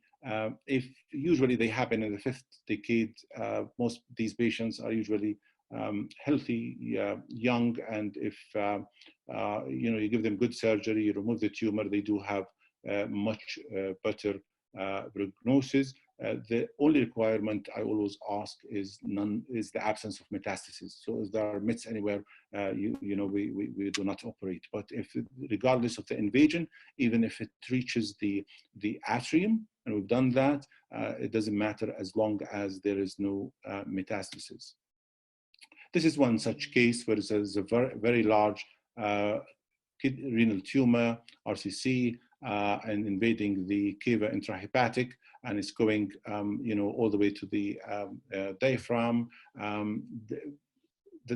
This type of surgery needs a total hepatic rotation, so you can control the cava in whole, and you can expose the hepatic veins as well. It's quite demanding. I usually do a lower median sternotomy as well, and I like controlling the supradiaphragmatic IVC to prevent embolization, and that would be very temporary control. I always warn my anesthetist before I do that vital step, because once you have the control of the cava distally, the supradiaphragmatic cava, the tumor is sort of dissected out, the liver is rotated, you're ready to clamp the cava, the venous return will drop and the pressure will drop, and that's why the anesthetist should be on board. And there are the special maneuvers we give them. Speed is vital with these surgeries, so that as soon as you've removed the tumor and the thrombus, the tumor thrombus or the invasion from inside the cava, you need to restore blood flow. And the supradiaphragmatic IVC control I found extremely helpful in preventing embolization to the heart, because these can easily embolize and they get you into trouble with the patient, obviously systemic condition. That's what we've done in this case, and you can see that the tumor is removed with the thrombus invading all the way to the diaphragm. Similar tumors happen in pediatric age group. Pediatric malignancies, the Wilms tumors, there are two main kinds, the Wilms tumors and the neuroblastomas. The Wilms tumors, they're usually lipulated tumor masses, encapsulated. They have a mixture of immature cells in histology.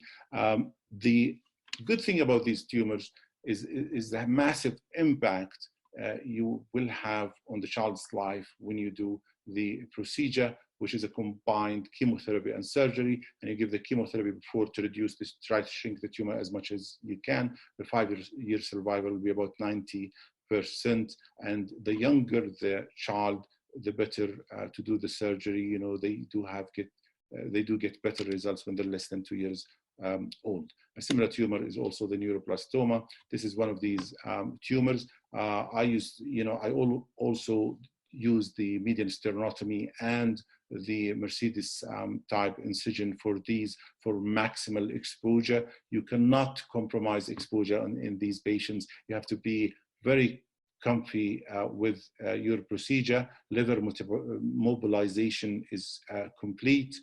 So that once you get the tumor, and this was invading all the way to the diaphragm as well, then they usually have a very fibrotic type invasion into the cava, but you can get it off the cava. If it's very adherent, it's better to excise part of the cava, and if it's less than 50%, you can patch it or replace it.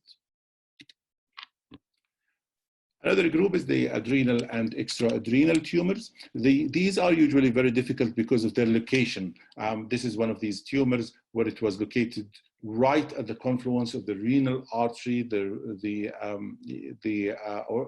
aortic renal artery bifurcation or branching, and the renal vein butting into it. And if you do the adequate dissections, you can get these with preservation of all vital structures. It's important to establish there are no myths with these, because they can go into lymph nodes, adjacent lymph nodes, and if on histology it appears there is invasion, you probably should go back and clear it with para-aortic dissection. I did get special interest in limb salvage in vascular surgery, and part of that we started getting referrals with limb salvage with bone tumors. And these are very satisfying surgeries to do as well, because again, this is a younger group of patients. There is a lot of literature these days about limb salvage, especially with advanced joint and limb replacements. They're doing amazing with these amazing modern joints, where you can remove a whole knee, a whole shoulder, and you replace it for a child or a young man, and you preserve their limb. In the sarcomas especially, it's no more, if the limb is affected, the limb goes. You can do a limb salvage, limb preserving surgery. This is one example of such cases. The incision you see is a typical of these patients. They come in with the incision which was done for histology, for histological confirmation. And it's important to know where they've taken the histology from, because in your surgical planning, you should excise that incision and the area adjacent to it with the surgical excision. In these patients, frequently they're invading into vessels, either popliteal or femoral vessels, and I usually sort of do the bypasses first, leave them a bit long, so patients will not get ischemic during the excision, do the excision, and if I need to shorten bypasses, that's what I do. This is one example of such cases. I've done both the arterial and the venous anastomosis or bypasses, then went in to remove the tumor. As you can see, they're long a bit, and that's intentional. Once you put in the joint, the knee joint, then you measure it up. If they don't sit appropriately, then you can always shorten one of your bypasses with a simple primary anastomosis. A shoulder, this is a shoulder case with a sarcoma as well in a young child. And, I've told you previously, you get these amazing prostheses these days, and you can completely replace the shoulder girdle. We've done also a bypass with these. It's not just the bypasses with these, it's also the assistance for your orthopedic colleagues for the proximal controls, which was in this case very proximal, axillary subclavian control for both the vein and the artery, and the dissection control, the dissection assistance. And they very much evaluate this. And to be honest, once you take the program off the ground, you start gradually give the skills to your orthopedic colleagues, and some of the simpler cases or the cases that do not need anastomosis replacement, they will do themselves as well. So to give you just a general idea of our experience, so we had 66 head and neck paragangliomas, other ENT tumors, which also, and a lot of these get referred by the maxillofacial surgeons. They also invade into vessels, and you need to replace these vessels. Unfortunately, I did not have the images to one impressive case I should have shared with you, which I've done during my practice with the military in Afghanistan, where it was a massive tumor invading the lower jaw and invading the vessels. And, we could excise the whole thing with replacement. It was great fun to do. Thoracic tumors, we had 3 mediastinal tumors, renal tumors, 18 of those, adrenal, extra-adrenal, 3 of those, limb salvage, 22, and retroperitoneal tumors, 17, and 5 other tumors, including the abdominal wall tumors. And these very interesting, actually, to be honest, because they do mimic vascular anomalies, and some people misdiagnose them as, AVMs, but in histology, you find these are some sort of low malignancy sarcomas. In conclusion, there's a multidisciplinary teams are essential for this sort of practice. You also need tumor boards because, you cannot, the decision should be collective. As always, you should get oncologists on board and involved for the adjuvant therapy or for the post-operative follow-up as well. Outcome measures and long-term follow-ups are essential as well. I leave you with this quote from Sir Robert Hutchinson, which is I greatly admire and I use in my practice. It's a prayer: from inability to leave well alone, from too much zeal for what's new, from treating patients as cases, and from making the cure of a disease more grievous than its endurance, good Lord delivers. Thank you. Great. Very nice, very nice. I like it very much. Oh, thank you, Dr. Amir. You're so kind. Thank you, really. It is very nice presentation, very nice topic, very nice illustrative cases. I have just 2 questions. First, for such unique surgery, what's your protocol for anticoagulation? So it's a very important question, Dr. Ayman. I treat the vascular problem. So to be honest, I'm aggressive anticoagulator. So I anticoagulate patients even before I start cutting. So I do anticoagulate him as soon as we get into the tumor, or into the cavity, the abdomen, limb, whatever it is we're operating on. I do not worry about the side effects of anticoagulation with the bleeding. And one thing that comes a bit with experience is speed with surgery. Speed does not mean doing things hastily. You have to have the important steps done correctly. But once you do, long procedures, hypothermia, all the other things that cause bleeding, that's your enemy. It's not the anticoagulation.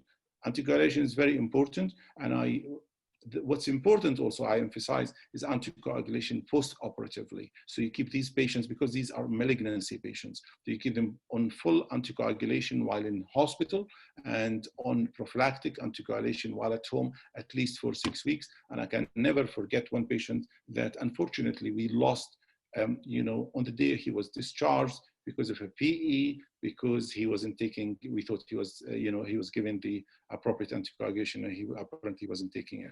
So anticoagulation is extremely important. Okay, that's what exactly I want to hear. I think Dr. Sergio want to make a question. Please, Dr. Sergio. Sure, and sorry for having missed part of this, but I had to take my ride home. If not, I was staying in the hospital forever. But I really enjoyed part of that. And I have a simple question for you, Mamoun. You're, of course, like a top expert in the field. And we have recently enjoyed an editorial from Mansila on the shifting in the training of the residents in vascular surgery that are not like so much exposed to open surgery. So do you have some comments on the training of the new generation of surgeons that are so used to endovascular procedure and maybe less to open surgical ones? Well, thank you for bringing this up, Sergio. And I think it's a vital topic that a lot of us that are involved with training and with sort of on the international scene when it comes to certification and training. And in the Middle East, one of those regions that we're working hard on guaranteeing that future vascular surgeons are adequately trained in both fields. It's a problem that all specialties are facing, to be honest, but none is so obvious than vascular surgery, because we're getting to, even with a simpler what we consider simpler vascular procedures like aneurysm repairs. We're getting to a stage where, a trainee would probably see very little or no open aortic repair in his practice because everything is done endovascularly.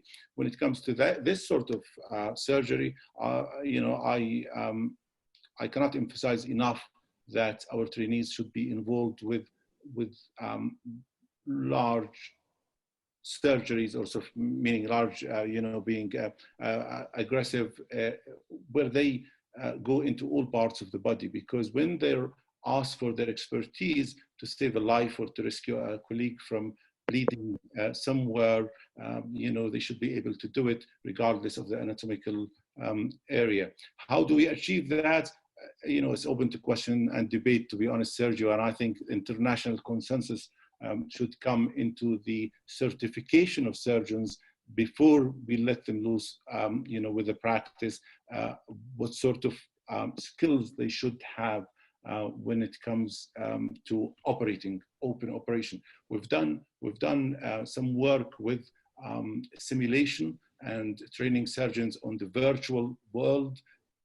It is never a full adequate replacement to the real world, because they need still to do these surgeries.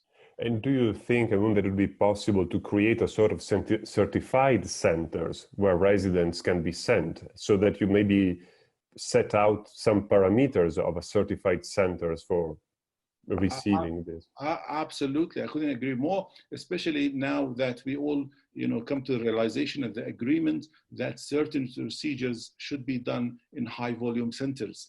And the more you sort of make these cases, send these cases to these centers, the less the other hospitals, the training areas will have them.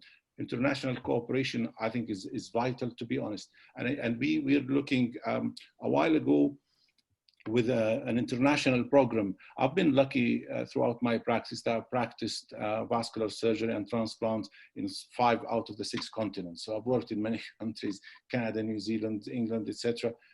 And we've worked on this program where you have an international exchange for trainees. There are a lot of obstacles, and I think the only way to do it, to be honest, is to do it through the main surgical bodies, be it the colleges, be it the societies, the major societies, or an independent training, organizing facility. But this would be the ideal thing for the future. Congratulations, thank you so much. No worries. Okay, Ma'moon, this is nice, and we have many questions for you. I see Dr. Mahmoud Salah is raising his hand, and do you want to ask the question yourself, Professor Mahmoud? Yes, can you hear me, Dr. Ayman? Yes, sure, please. Yes. Ma'moon, amazing as usual. And then now to all my good friend, Ahlan Sahlan, Dr. Mahmoud. How are you, sir? Wallahi, missing you so much. It was camera so we can see your nice face, Mahmoud. Allah yakhalli. Fantastic talk, Ma'moon, and I like very much when you said about the liver tumor that you need just to repair the portal vein and inferior vena cava, as if something very easy. I can assure you many close their career without seeing the portal vein. But anyhow, just not to take much time, I want to ask you 2 questions about the carotid body tumor. Sure. When you have to sacrifice the internal carotid during this surgery, what is your first option to replace the carotid, whether the external carotid or artificial graft or vein? This is one question. And the other question, what would you do for bilateral carotid? And you do with 2 stages or 1 stage, and how much space? Thank you, Mahmoud. Excellent questions. A replacement, I always use vein grafts. And in all cases, we pre-operatively map the veins so we know exactly if I need a vein, where to take it from. And it's usually the proximal long savernus in the thigh, and it's prepped and draped, ready to go if we need it in all cases. These patients are usually young, and I don't like using prosthetic for replacement, well, for multiple reasons, but the vein grafts are excellent. The external carotid, I do not replace. So if it's excised, it's excised, it's done, especially in unilateral cases, and they rarely get any symptoms from that. In fact, with the surgical maneuver, you use the external carotid as a handle and you excise it early so you can move the tumor around while you're operating. And it's a good trick and technique. And you know, a lot of the carotid body tumor supply will come from the external carotid, in addition to occasionally, which is the Meidels ligament from the common. But you know, once you excise or clamp the external carotid, the supply will shrink as well, and that will help the surgery as well. When you get bilateral carotid body tumors, it's a staged procedure. So you do one side, make sure there are no complications with them, and you know, at least 6 weeks later, you do the other side. There is no hurry. These tumors are benign, slow growing, and the patients, you know, they're happy they're diagnosed. You can plan the surgery at your leisure. The only thing, not to leave them too long so that they change their Champlain classification, but we never do them at the same time. Thank you very much. We have a question from Professor Tariq Abdulazim. Professor Tariq, one of the most eminent vascular surgeons, and he is also the head of the vascular department in Ain Shams University, one of our biggest universities. Please, Professor Tariq. Thank you, Omar. Thank you, Dr. Mamoun, for an excellent presentation.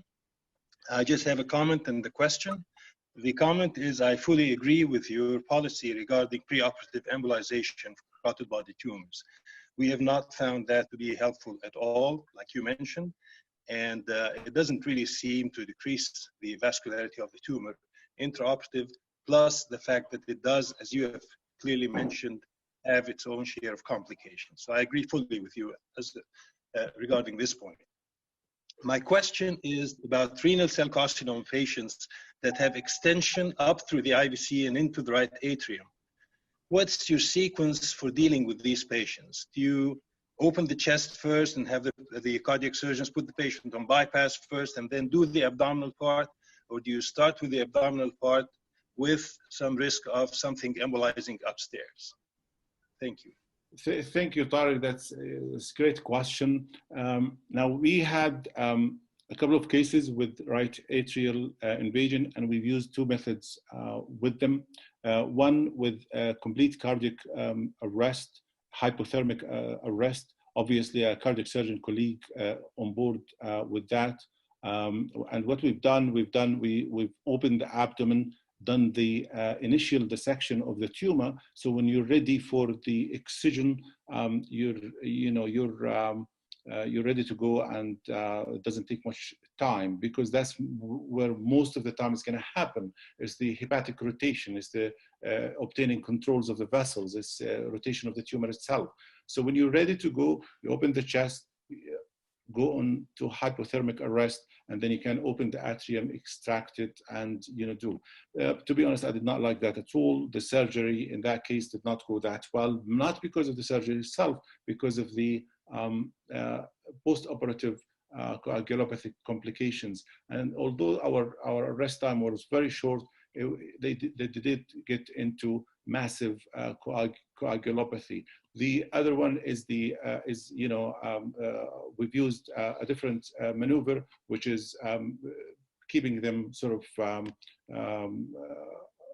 off pump all the time until we're ready to go with the removal, and then we put them on pump temporarily just to open the atrium and back to, once you close the atrium, opening the atrium, removing the clot is so quick and so fast, it doesn't take much. And I prefer this method to do. We had one other case where the embolization happened intra-operatively from manipulation of the tumor of the cava, and that's before I started using the slinging of the supradiaphragmatic IVC, And we found that on,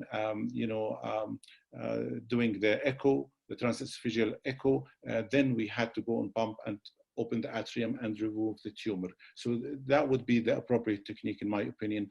Dissection of the tumor, ready to go, then you open the atrium, remove the tumor from the atrium, and by which time you excise the abdominal tumor. Okay, thank you very much. No worries. Thank you, Dr. Tare. It was a very good question. And it must be answered very clear, as Dr. Mamoun said. Now I think, Omar, we all thank Professor Mamoun and our panelists. I think this is time for polling question, Omar. Yes, it's time for polling question, and I would like to welcome Professor Victor Canata and like to invite him to the panelist. He's attendee, so he can join us as a panelist, and then we're ready for the second poll. Okay, the second poll: how long do you recommend the post-interventional use of graduated compression stocking after endovenous laser therapy? How long do you recommend post-intervention use of graduated stocking? A, for 1 week or less, B, more than a week, or C, not at all. And I would like to extend my thanks to SIGVARIS group for sponsoring our webinar. So if you can select which one do you use and submit your question, we usually get 20 to 30 seconds for the result, which will be, to me, will be very interesting, especially as a preparation for the next great lecture by Rahul from India, one of the most eminent laser venous therapists worldwide. So can we see the result of the poll? Oh, hello. Welcome, Rahul. Hi. Thank you. Hi. Hello. How are you? Hello. Fine, not too bad. Hi. So, 70% said more than a week, and 27% said 1 week or less, and only 4% said not at all. So it's back to you, Professor Ayman. Okay, that's great. Expected answer. Thank you. Now I am honored to welcome Dr. Victor Canata from Paraguay and Dr. Javier Serlet from Mexico joining our panel. It's a great honor for us. And now it's time to welcome Professor Raul Jindal, the Director of Vascular Clinic of Fortis Hospital in Mohali, India, Chairman of Governing Council and past President of Venous Association of India, Executive Member of International Compression Club, member of the Education Group of the UIP, Treasurer of Asian Venous Forum. Thank you, Raul. And now he is going to discuss one of the most important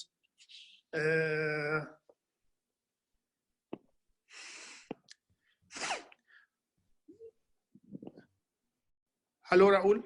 Hi. He is going I can basics later in varicose veins treatment. The mic is yours, Raul, please. Thank you, and good evening, and welcome, and to all my friends from all over the world. I'm really sorry I got stuck up at an iliac rupture, so I had to rush from the hospital. So I just came home, so I'm slightly in the hyper mode, so I'm really sorry for that. But it's a very important topic, and you know, there are very important things I really want to discuss. And I was speaking to Sergio in the afternoon, and you know, I asked some help from him also in the evening. And I'll start this topic, and I'll cover it in two topics. two parts. One is the basics of laser physics, which I see as a as a phlebologist or as a vascular surgeon. We must know the laser physics, because sometimes I hear these questions being asked on our forum. What should we use, an ND-Wig laser? Should we do 980? Why should we use 1470? Should we use 1940? A lot of these questions are being asked.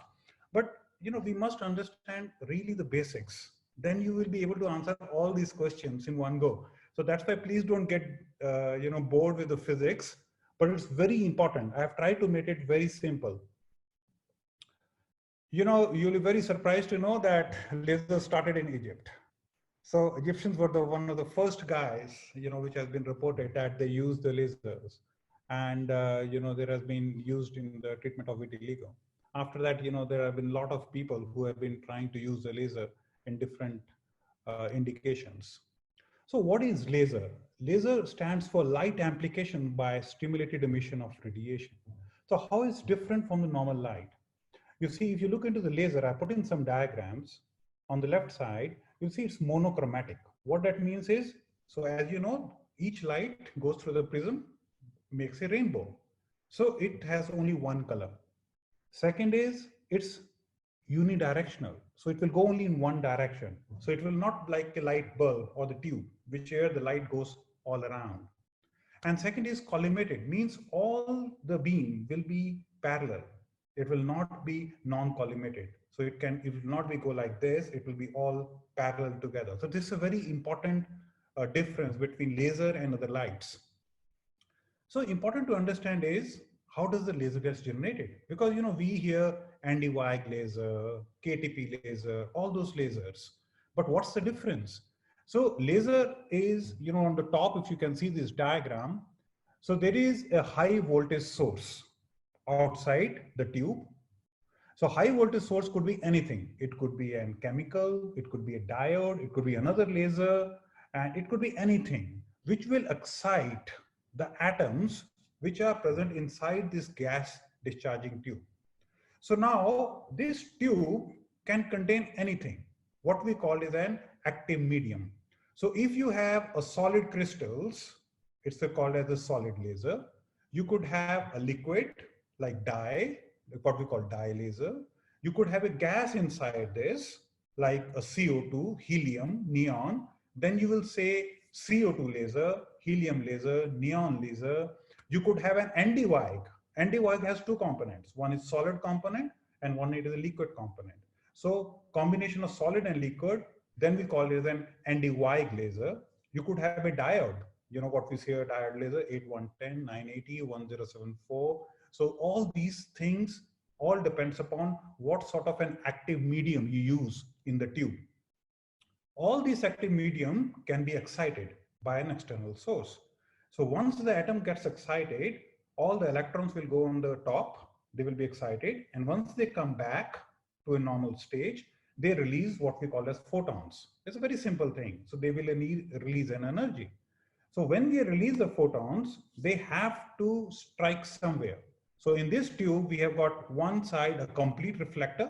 So the photon will go and strike the reflector and come back again. And there is only a one output, what we call as a partial reflector, from where the laser will go out. And we can actually select what sort of laser can go out. Example, if you put an ND-Wig medium inside the tube and we excite it, you know how many lasers can come out? It can give you around 7 to 8 type of lasers which can come out. But we can choose what we want. So we can also use an ND-Wig 532.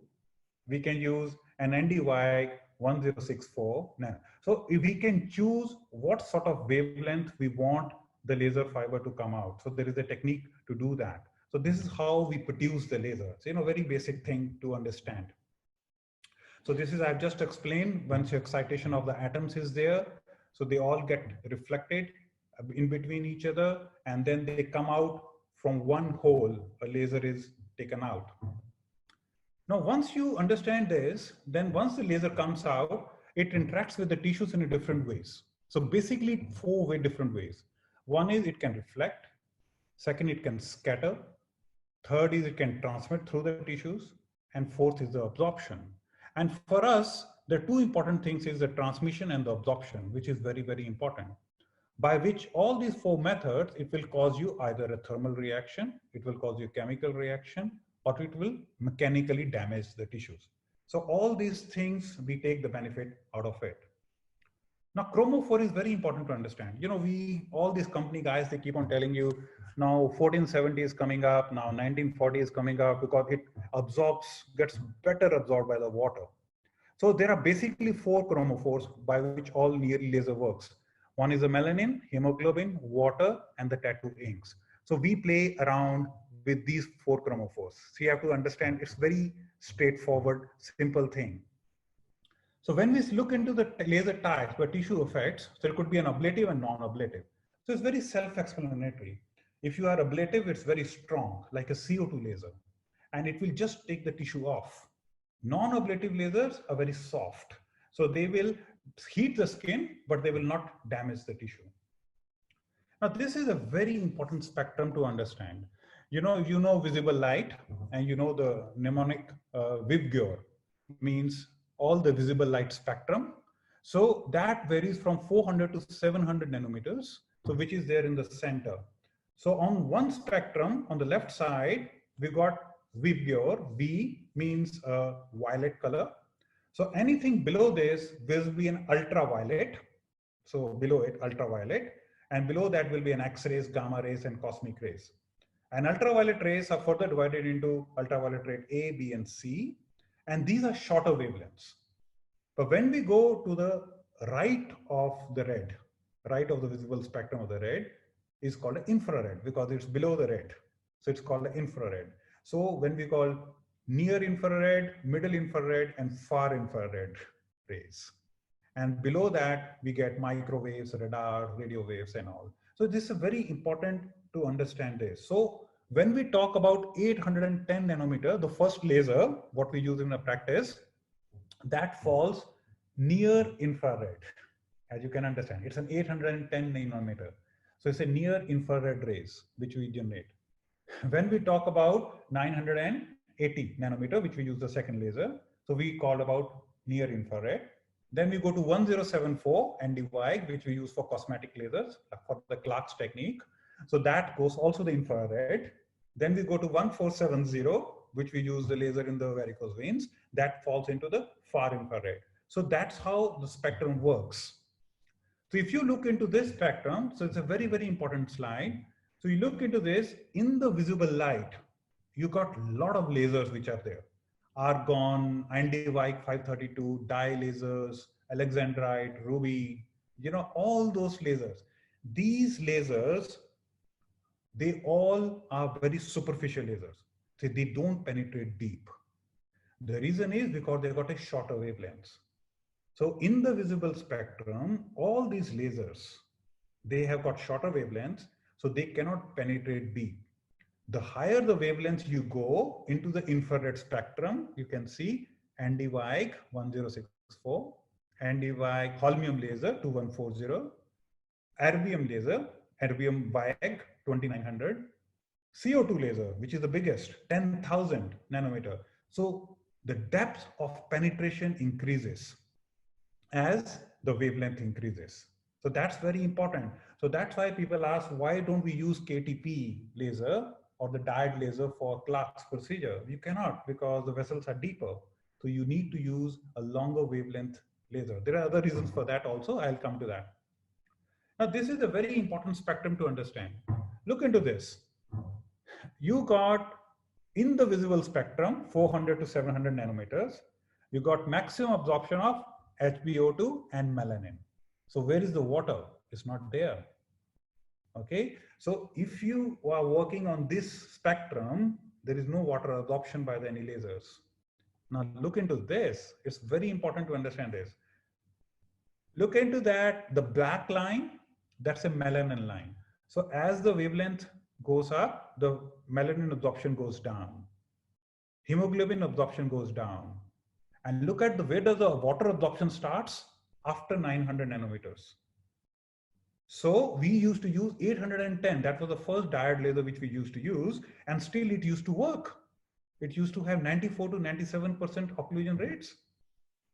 So how does the 810 nanometer laser work without water coefficient? Okay, so it used to be absorbed by the hemoglobin and still it used to work such a good closure rate. So what's the problem? I'll come to that later on. It's very interesting. So if you look into the KTP diode, all those lasers, so they work on this spectrum of 3 chromophores, which we talked about: melanin, hemoglobin, and the water. So that's the basic concept. If you go higher up, if you look into our let's say what we are interested in, let's look at NDY 1064. Look at the spectrum of water absorption. It's very low.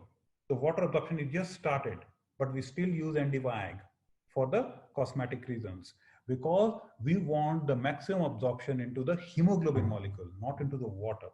So that's why we are using this. I'll tell you later on as you keep on going. So now this is a chart which is given by the companies. What that means is that if you use 1470 nanometer, you get less water absorption. So that's why I use 1940 laser, a new laser, because it has got more water absorption. But at the same time, it has also got hemoglobin absorption also, HbO2.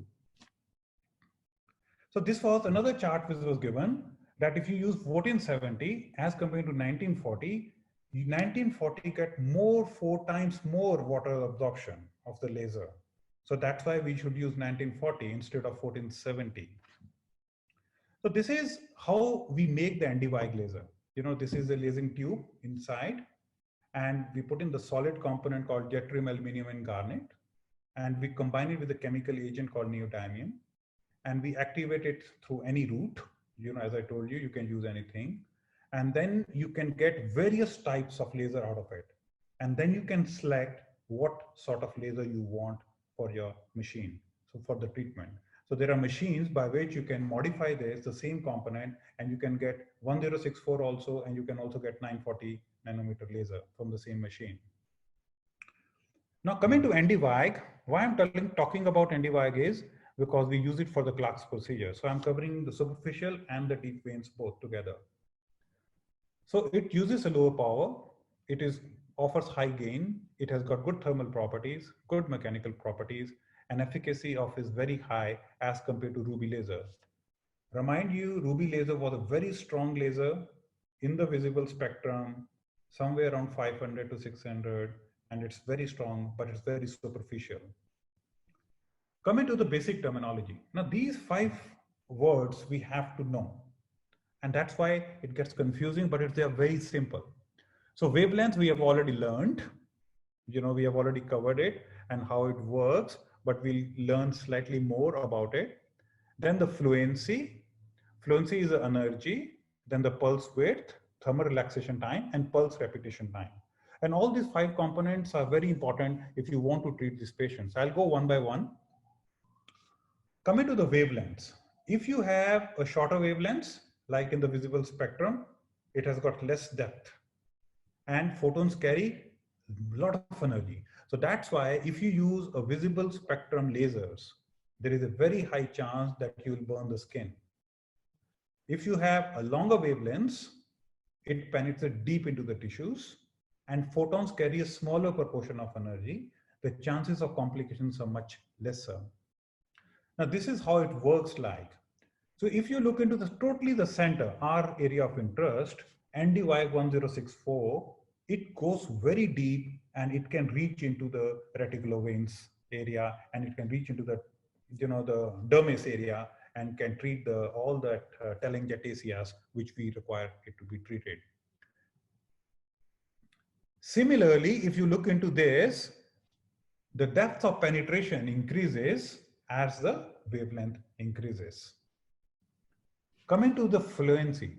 So what is fluency is? Joules. Joules is the amount of power which we want from the machine. So in terms of wattage, like we want 8 watts, we want 9 watts, we want 10 watts. So how much energy you want to be delivered to the tissues? And if we say we want to deliver 10 watts in 1 centimeter area, that gives you joules per centimeter square area. So that means a fluency. Now, coming to this concept of leads, or we have all heard about leads, that we should keep the leads like this and this. There are a lot of publications which are against the leads, and they say it's really effective rather than the total energy given. I'll give you an example. Let's say we want to deliver 10 watt of energy per centimeter. So we say 10 watt given per centimeter. And so how much is that?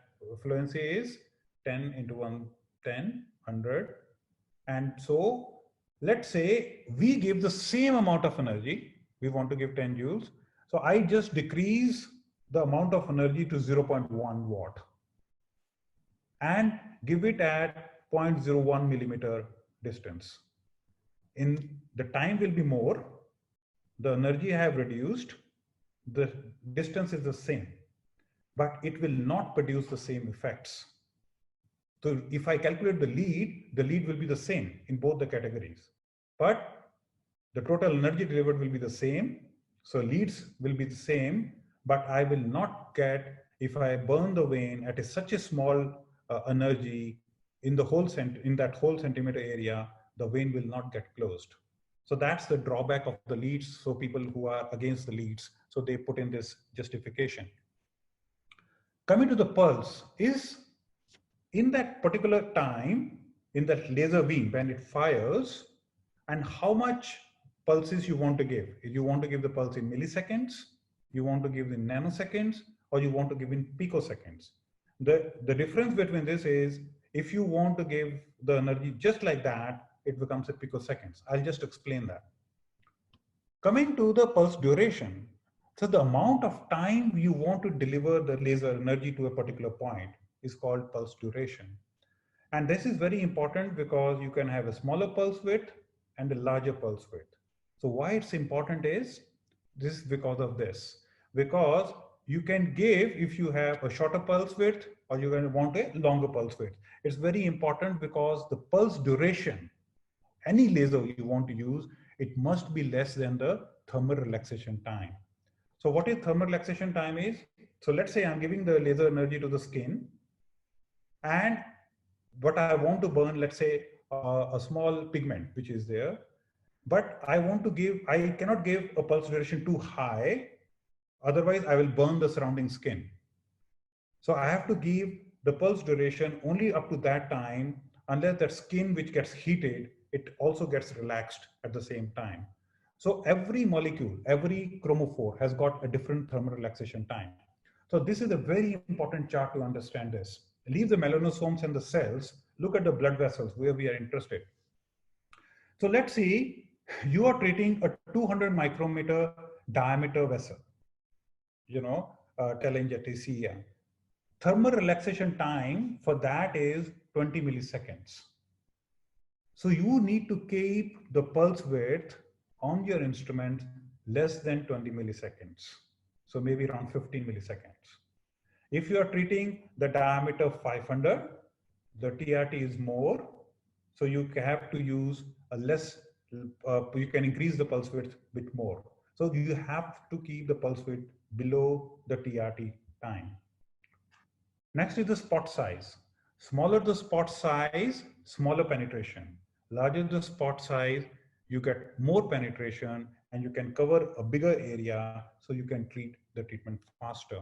So if you have a very small vessel, you can keep the small spot size. Larger vessel, you can keep a larger spot size. Now this is a very important slide. I really like it. It's a WTF. You can understand what it means. What it shows is, on the left side, if you have a shorter wavelengths, if you keep shorter wavelengths like a KTP laser, visible spectrum lasers, as we discussed, it will be superficial.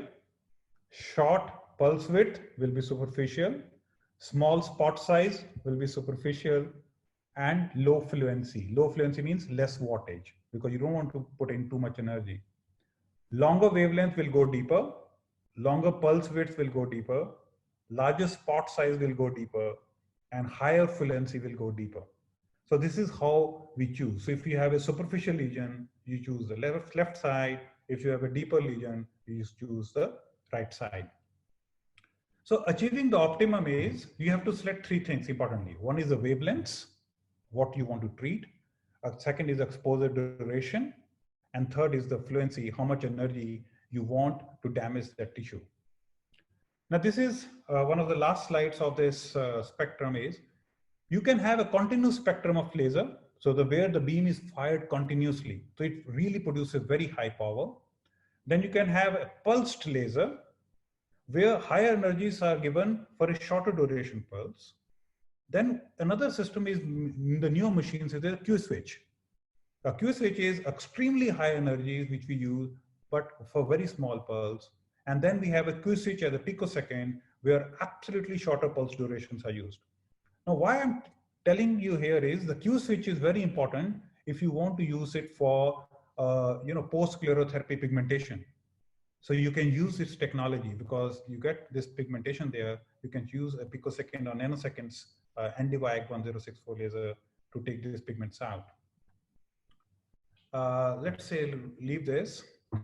Now coming to the endovenous laser, you want me to stop here, Dr. Ayman, or I can't hear you, sorry. Okay, yes, we can take a break to take a few questions, yes. Yes, I think it is very important and very nice presentation, very basic, and I think we'll have many questions because it is very hard to understand. I think Dr. Ayman, you know what is happening? This was the basics because now all this will be applied in the clinical setup. So, yes, it is. So I was thinking of completing the lecture because then people may be asking the questions which are there already in the lecture, because I'll be applying all these basics now into the clinical setup. Let me check who is raising his hand. Okay, fine. We have 3 questions, but they can wait until the next part. Raul, I know this is the preparation for his next part, and then we can take question at the end. Okay, let's the second part. Okay. Go on. Thank you. Now, you know, this was a study, I got it. You know, it was Shroka et al. Published in 2013. It's a very important study. This is one of very few studies published where they have done the comparison between 980 nanometers, 1470, and 1940 nanometers. So in our setup, we are using all these 3 lasers. You know, actually I started with 810, but then moved to 980, then 1470, and we have 6 months we have been using 1940. So you look into the basic diagram which they have put in the histological. So I'm just presenting his study. So what I have shown is that where in the first 980 we were using higher energies. So we were using the leads of 150 or 130 joules per centimeters. And we used to have more carbonization, more perforation. Then we moved to 1470, we use less leads, maybe 60 to 70 joules per centimeter. You have a circular thermal alteration. Then we move to 1940, we use much lesser energy, 30 to 40 joules per centimeter. You get circular thermal alteration with vacuolization. So less damage to the vessel, more damage to the vessel up to the outer part of the media or the adventitia. Sorry, just a minute. What happened to it? So he did 2 trials. One was he used the 1940 radial fiber with a higher energy, 4 to 9 watts, with a continuous pull-up, and put in the joules of 40 to 90 joules per centimeter. And it compared to the other trial where he used a lesser energy, 2 to 4 watts, and where he used a lesser energy, 20 to 40 joules per centimeter as a leads, and around 150 patients were there in both the groups. So this was the setup, radial fiber of 600 micrometers, you know, at the Bing, and post-operative patients were evaluated at 6 months, 1 year, 2 years. And they looked at the basic, all the setups like stump lengths, vein diameter, seep, and the safety profile and all the drawbacks, what we all know. The important thing is they found that at day 3 and 6 months, the occlusion rates were around 98 to 100%. Recanalization with reflux was 0 to 1.8%, and reflux in ASSV was 0 because it was sort of a laser crossectomy. And various seep classifications were involved in this group. And if you look at the basic side effects, pigmentation, ecchymosis, phlebitis, they were all very, very small numbers, 1 to 2%. So not much drawbacks. And I think if you look into a lot of 1470 trials, they have got the similar outcomes. When we looked at the pain score and taking analgesics and analgesics, so they were very basics. So they were not very huge numbers which were involved. And when we looked at all the 1940 literature which has been published, if you look into these publications which are there, so they got various numbers which are there, level of evidence, and they all show very good results, at 6 months to 2 years follow-up, and it shows 96, 99% closure rates. So all the conclusions are it's effective, safe, high patient comfort, reduced laser power, and further follow-up and more clinical trials is required. So as we used to have by 1470. And all these publications, they say, so future is longer wavelengths, 1940, maybe a bit more because the water is going up, as I showed you. Reduced power, more reduced power, reduce the amount of tumescence, radial fibers, standardization of treatment protocols, slow continuous pullbacks, and shorter stumps. So this is what we think. So now I put in 3-4 slides. So when I went to all the literature and whatever knowledge I had, so there were a lot of things which I could not understand. When we look into all the publications published on endovenous laser therapy, we still don't know how the laser therapy closes the vessel. There are basic 5 mechanisms which has been published in all the publications. So one is the bubble theory. What that means is that at the tip of the fiber, there is a carbonization. And when there is a mild carbonization, the tip of the laser fiber, the temperature increases up to 100 degrees centigrades. And once the temperature reaches 100 degrees, it produces bubbles. And these bubbles, they transfer and travel and cause the heat dissipation to the vein wall. You see, the basic concept in endovenous laser therapy is we want that the vessel wall gets damaged by the heat and it gets fibrosed and it gets closed. So that's a basic aim. So how does the heat goes into the vein wall? So one is the concept is by bubbles. So bubble travels approximately 2 centimeters proximal towards the foot side up the laser fiber. Second concept was the direct contact. So this was the first concept of endovenous laser therapy when we were using 810 nanometer, that the laser fiber closes the vein by direct contact, because at that point we were using the bare fibers. So the bare fiber will contact the vein wall, it will heat the vein wall, and it will get damaged. Then came the concept of blood coagulant. What that means is there is a blood in the vein, you cannot empty the vein fully 100%. And as soon as you fire the laser, the blood gets coagulated. So you get a thrombus formed there. It got a lot of heat, and the heat from the thrombus, the hemoglobin part, gets to the vein wall, and then the vein wall gets destroyed. The fourth concept was a heat dissipation, means from the laser fiber itself, from the tip, the heat gets dissipated into the vein wall. And the fifth concept was the carbonization. What that means is, this is one of the basic concepts, that all the laser fibers will get mild carbonization at the top, resulting in increased temperature of the tip and resulting in a heat dissipation from the carbonization into the vein wall. And the sixth concept which is there is that where does the laser energy gets absorbed from the laser fiber? Is it gets absorbed into the water molecules, or it gets absorbed into the hemoglobin molecules?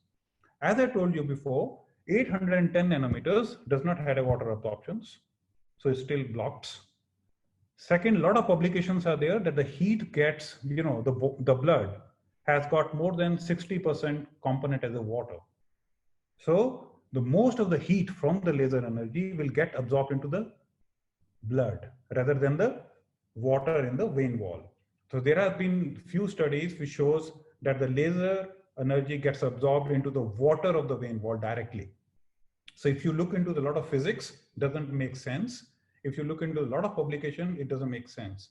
So according to me and according to all the literature what I've gone through is that the heat rarely goes directly into the water of the vein wall. Unless you totally make the vein totally bloodless, then that may be the issue which is there. So that's why a question that 1470 laser or a 1940 laser, will it going to make a difference? I really don't think so. So what wavelength? Because really water is important, because we don't know exact mechanism why the vein blocks. So there are 4 to 5 mechanisms, and a lot of publications are there on each one of them if you go into detail. So really, what wavelength you should use, it doesn't make a difference. Yes, the type of fiber, it makes a difference.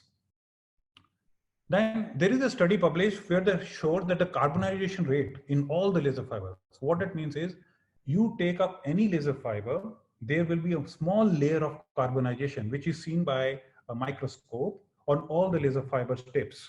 What that laser carbonization does it, as you know, if you take the laser fiber and put it into the air and put it on or into the water, the temperature at the tip of the laser fiber does not increase, it's nearly 0. And if you put this laser fiber into the blood component, the temperature goes to, with a mild carbonization, to 100.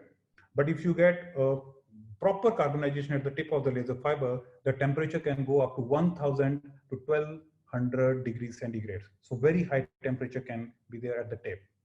But small carbonization, which happens in the top, puts in a lot of heat at the tip of the laser fiber, that dissipates heat. So this is one of the basic mechanism for damaging the vein.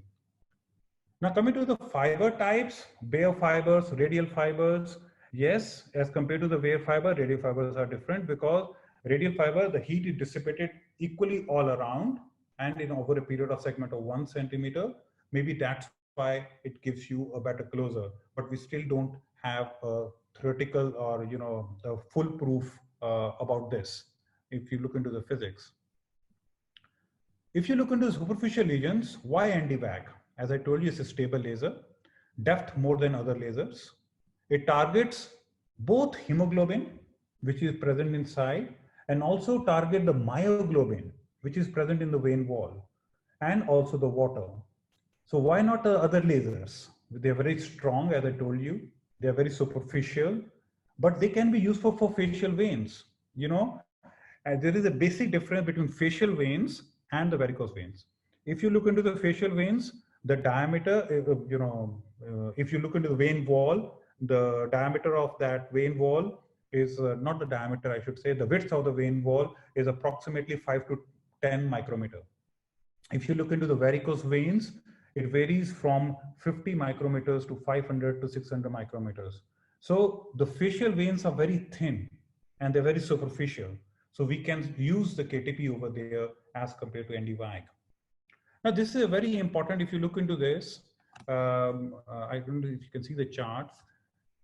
Selective photothrombolysis by Nd:VAC. So 1064 is selectively absorbed by HPO2 and HP much more than the water. As I told you, if you look into the water molecule, in the beginning only the 1064 molecule is there. So that's why if you are treating the plaques, there should be a blood in the blood vessels. So in the telangiectasias or in the spider veins, there should be blood present there, because if there is no blood present there, the results will be bad. So that's why if you are using the coolant system along with it, if you put in the coolant system for a very long time, the vessels goes into spasm, the blood disappears from the blood vessels, and you will not get good results. So here it's opposite. You want the blood to be there in telangiectasias, because that's how the 1064 is going to target. It does not target anything else. Another why we use this is because it has got more depth.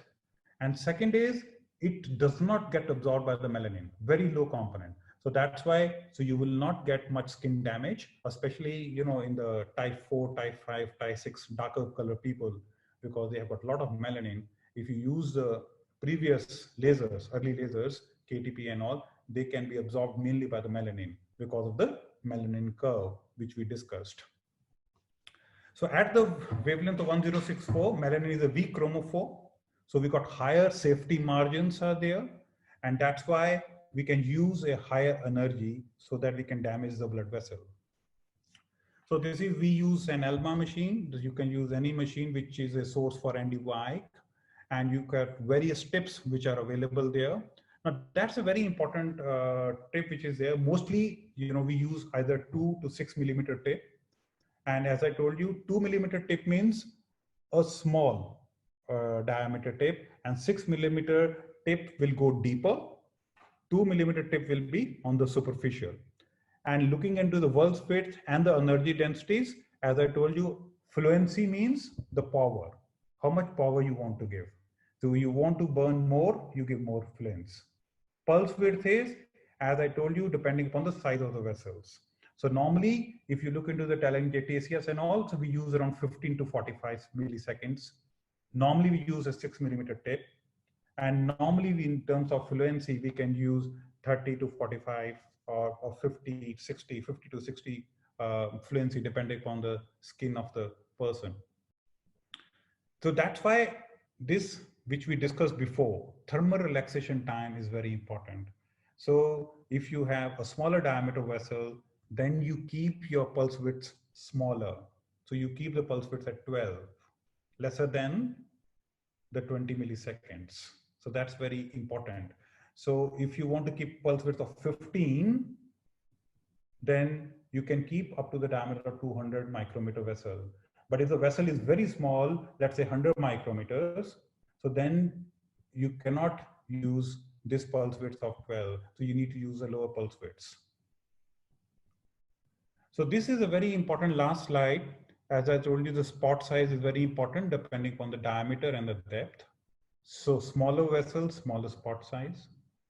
Pulse duration we have already discussed. Fluency we already discussed. Now fluency is very important. Smaller the vessel, higher the fluency, higher the energy we have to use. The reason for that is because if you have a smaller vessel, you have less hemoglobin there. So less hemoglobin means more power is required to burn it. If you have a bigger vessel, you got a lot of hemoglobin where the laser energy will be absorbed, then you can use a lower fluency. So it's opposite. So smaller vessel will require a higher fluency and a larger vessel will require a lower fluency. So this is the sort of a setup what we have. If you look into the left side, it's a pulse width. You need to adjust depending upon the thermal relaxation time, which depends upon the the vessel size. Then you have a fluency, which we have already discussed, and the spot size you can keep 2 to 6 millimeters, and the cooling you can keep around 75 to 100%. This is just depending upon the protocol, what we have, depending upon the skin type, because you have to follow, once you do it, keep on doing it, then you remember this, that fairer people have got less melanin. And so you need to be careful about what sort of powers you are using. So in the end, I'll say be a responsible laser clinician, and so you should know your equipment very well before you start using it. Thank you. Great, very nice presentation. I think we learned a lot about the basics and the amplification of laser. Mm-hmm. And I think it's time to have some comments and questions. Yes, questions? Yes, we are delighted to have Professor Whitley with us. He did give a fascinating lecture in China this morning, and he had a question that he wanted to say to Raul. So you can ask your question, Mark, and you can unmute yourself. Sure, thank you. Welcome, Professor. Sorry I missed your lecture today because I was stuck in some emergency today, whole day. It's lovely, isn't it? The one thing we've learned about COVID-19 is you can talk in China in the morning, Egypt in the afternoon. It's fantastic. That was a It's midnight over here. Oh, midnight. Oh, it's early evening here, just in time for wine later on. That was a masterful talk. I thought that was absolutely fantastic. And I wrote my question halfway through, and I think you might have come across it and answered. I'm very interested in the absorption of the wavelengths for endovenous surgery. We know that with 1470 nanometers, there's quite a lot of transmission before the full absorption.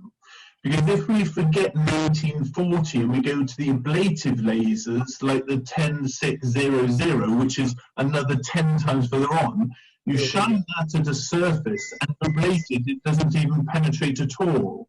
So we've done a bit of work, which you probably know, with the 1940. And although, you know, we work for very thin layers, you know, if it's very thin, so you get some transmission, it might be absorbed more.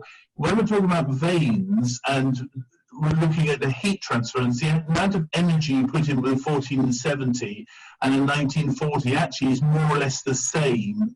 It's just that how it's absorbed. I mean, I don't know what your feeling of that is, but I don't think wavelength makes that much difference between the two. Yeah.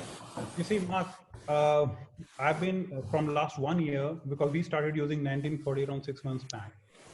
And then I got really interested into the physics of lasers.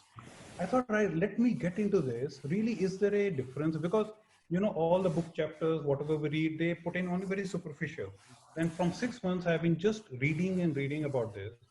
And then I came to know, actually talking, if you keep on reading the publication on the laser physics, you keep on knowing more and more that actually talking, we don't know how does they work. And if you look into the concept, because whatever the machines or whatever the literature we hear, that, you know, the heat energy from the laser 1470 or whatever, it gets better because it's absorbed more by the outer molecule, as I mentioned here. It actually, there is not a single laser physics paper which supports this idea. And actually talking, there has been publications, sorry to say this here, there are a lot of publications which are there, which are actually anti-company. They say they don't want you to learn the laser physics as a philologist, because if you learn all about the laser physics, then it will be very difficult to sell you the machines. Because, you know, there are a lot of publications published. And if you look into this, approximately 13 publications I have on this, against that, there is not much difference.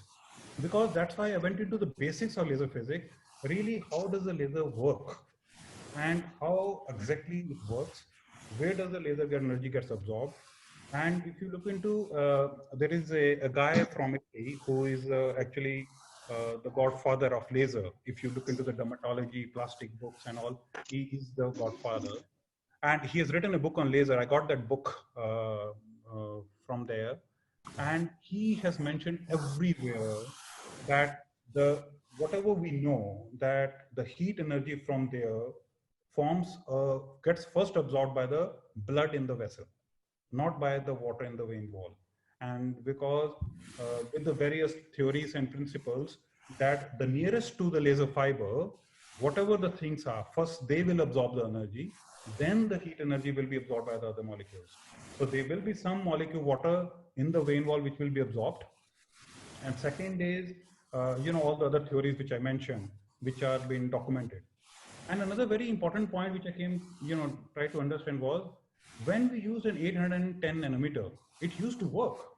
And there was no the water molecule. So how will you explain that?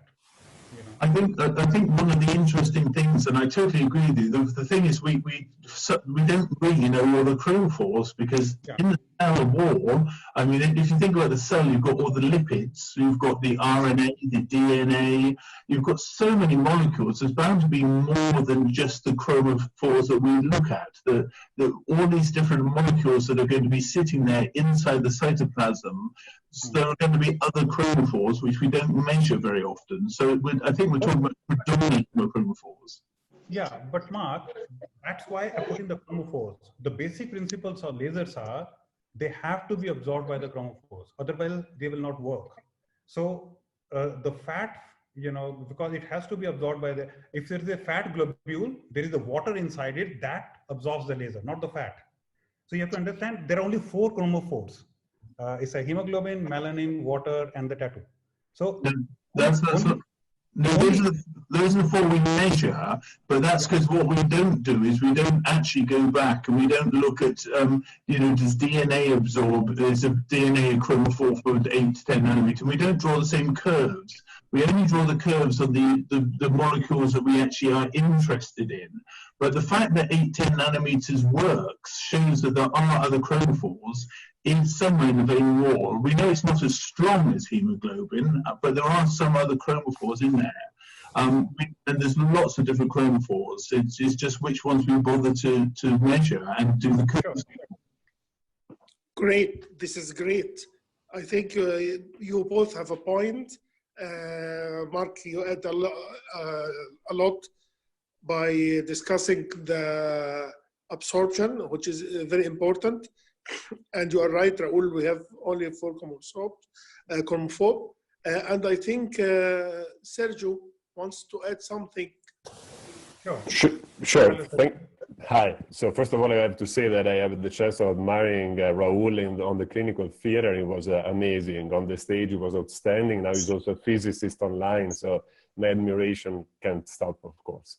But I just wanted to brainstorm with you on a joke. You know, the joke that are saying, why do you keep on banging your head against the wall? Because I like it so much when I stopped doing that. So the thing is, in 2010, I read a very nice paper of Swat Doganji that should be here with us today. And it was 10 years ago, comparing 1980 with 1470, showing that basically there was no significant difference in the occlusion rate. Yeah. Now, 6 years later, they showed us that 46% of the energy is lost in the carbonization of the tip of the laser fiber, as you correctly pointed out before. We had some experiences with all new lasers showing about the importance of the cooling effect of the blood that is flashing on the laser. And we know how heterogeneous the tumescence can be done by one operator rather than the other. In 2018, they published a nice paper showing that if you do a meta-analysis of all the data we have, it's a perfect storm of unuseful data. So before going to bed tonight, can you tell us how we should really design a study on laser to make it pretty unbiased? For example, we never quote we never mention the fact that the tributaries have been treated or not. And that could be a bias, for example, for the flashing effect they could have. What are the factors we could consider, in your opinion, in an investigation to make it really unbiased? Because if not, 10 years from now, we'll be talking about the same things, smashing our head against the wall.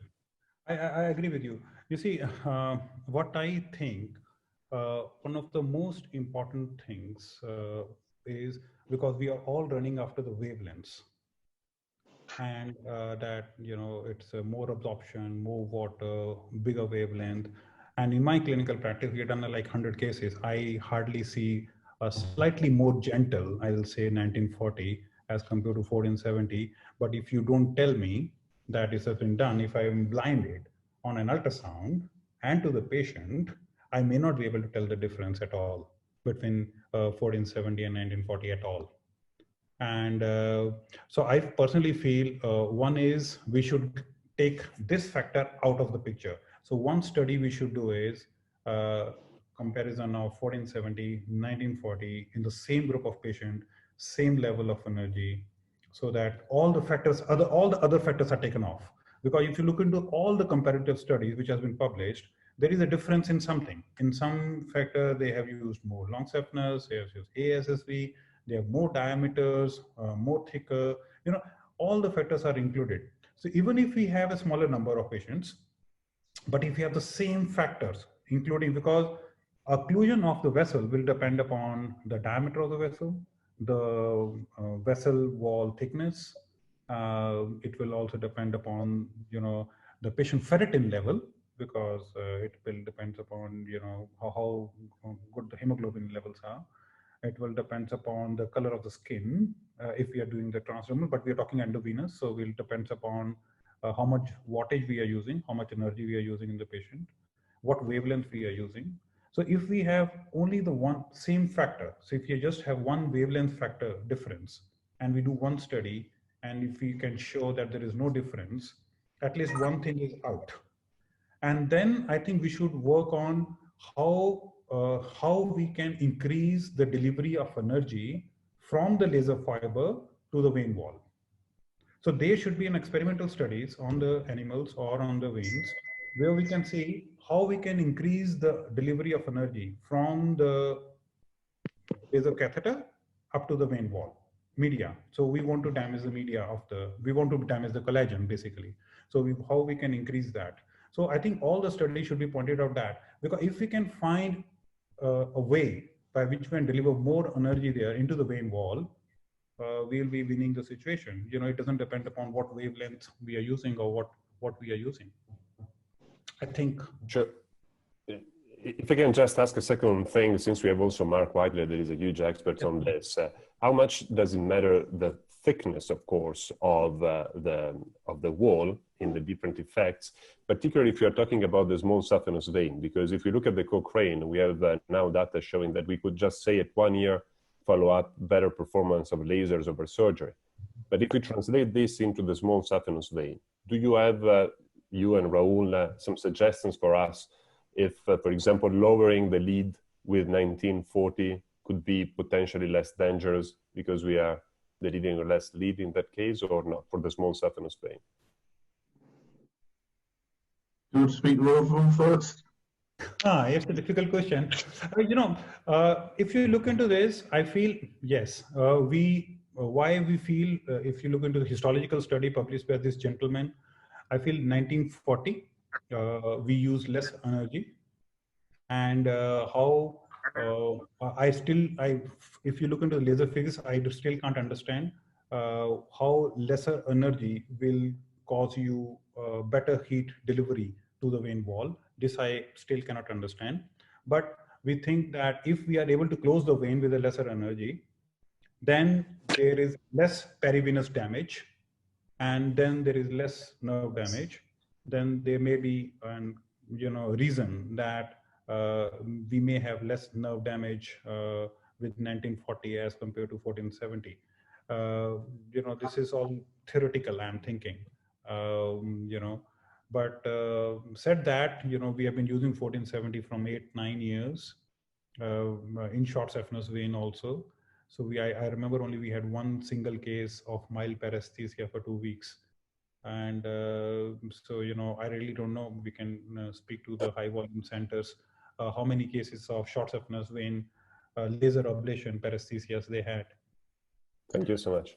We've been doing, sorry, if I can answer that as well. We've done a lot of work, as you know, on the ex vivo grease-fed vein and heat transference. And one of the interesting things, and I think this goes to a lot of what I was saying earlier on, is a lot of people are just looking at the LED and forgetting that you can get the same LED with 2 different powers just by changing your pullback. And heat distribution, just the same way as we always talk about as cooking a steak, very, very hot, put it on quickly, you inject charcoal and nothing cooked through, put the same amount of energy in but much slower at a lower level, no charcoal, and it cooks the whole steak through. We've talked about that for 20 years.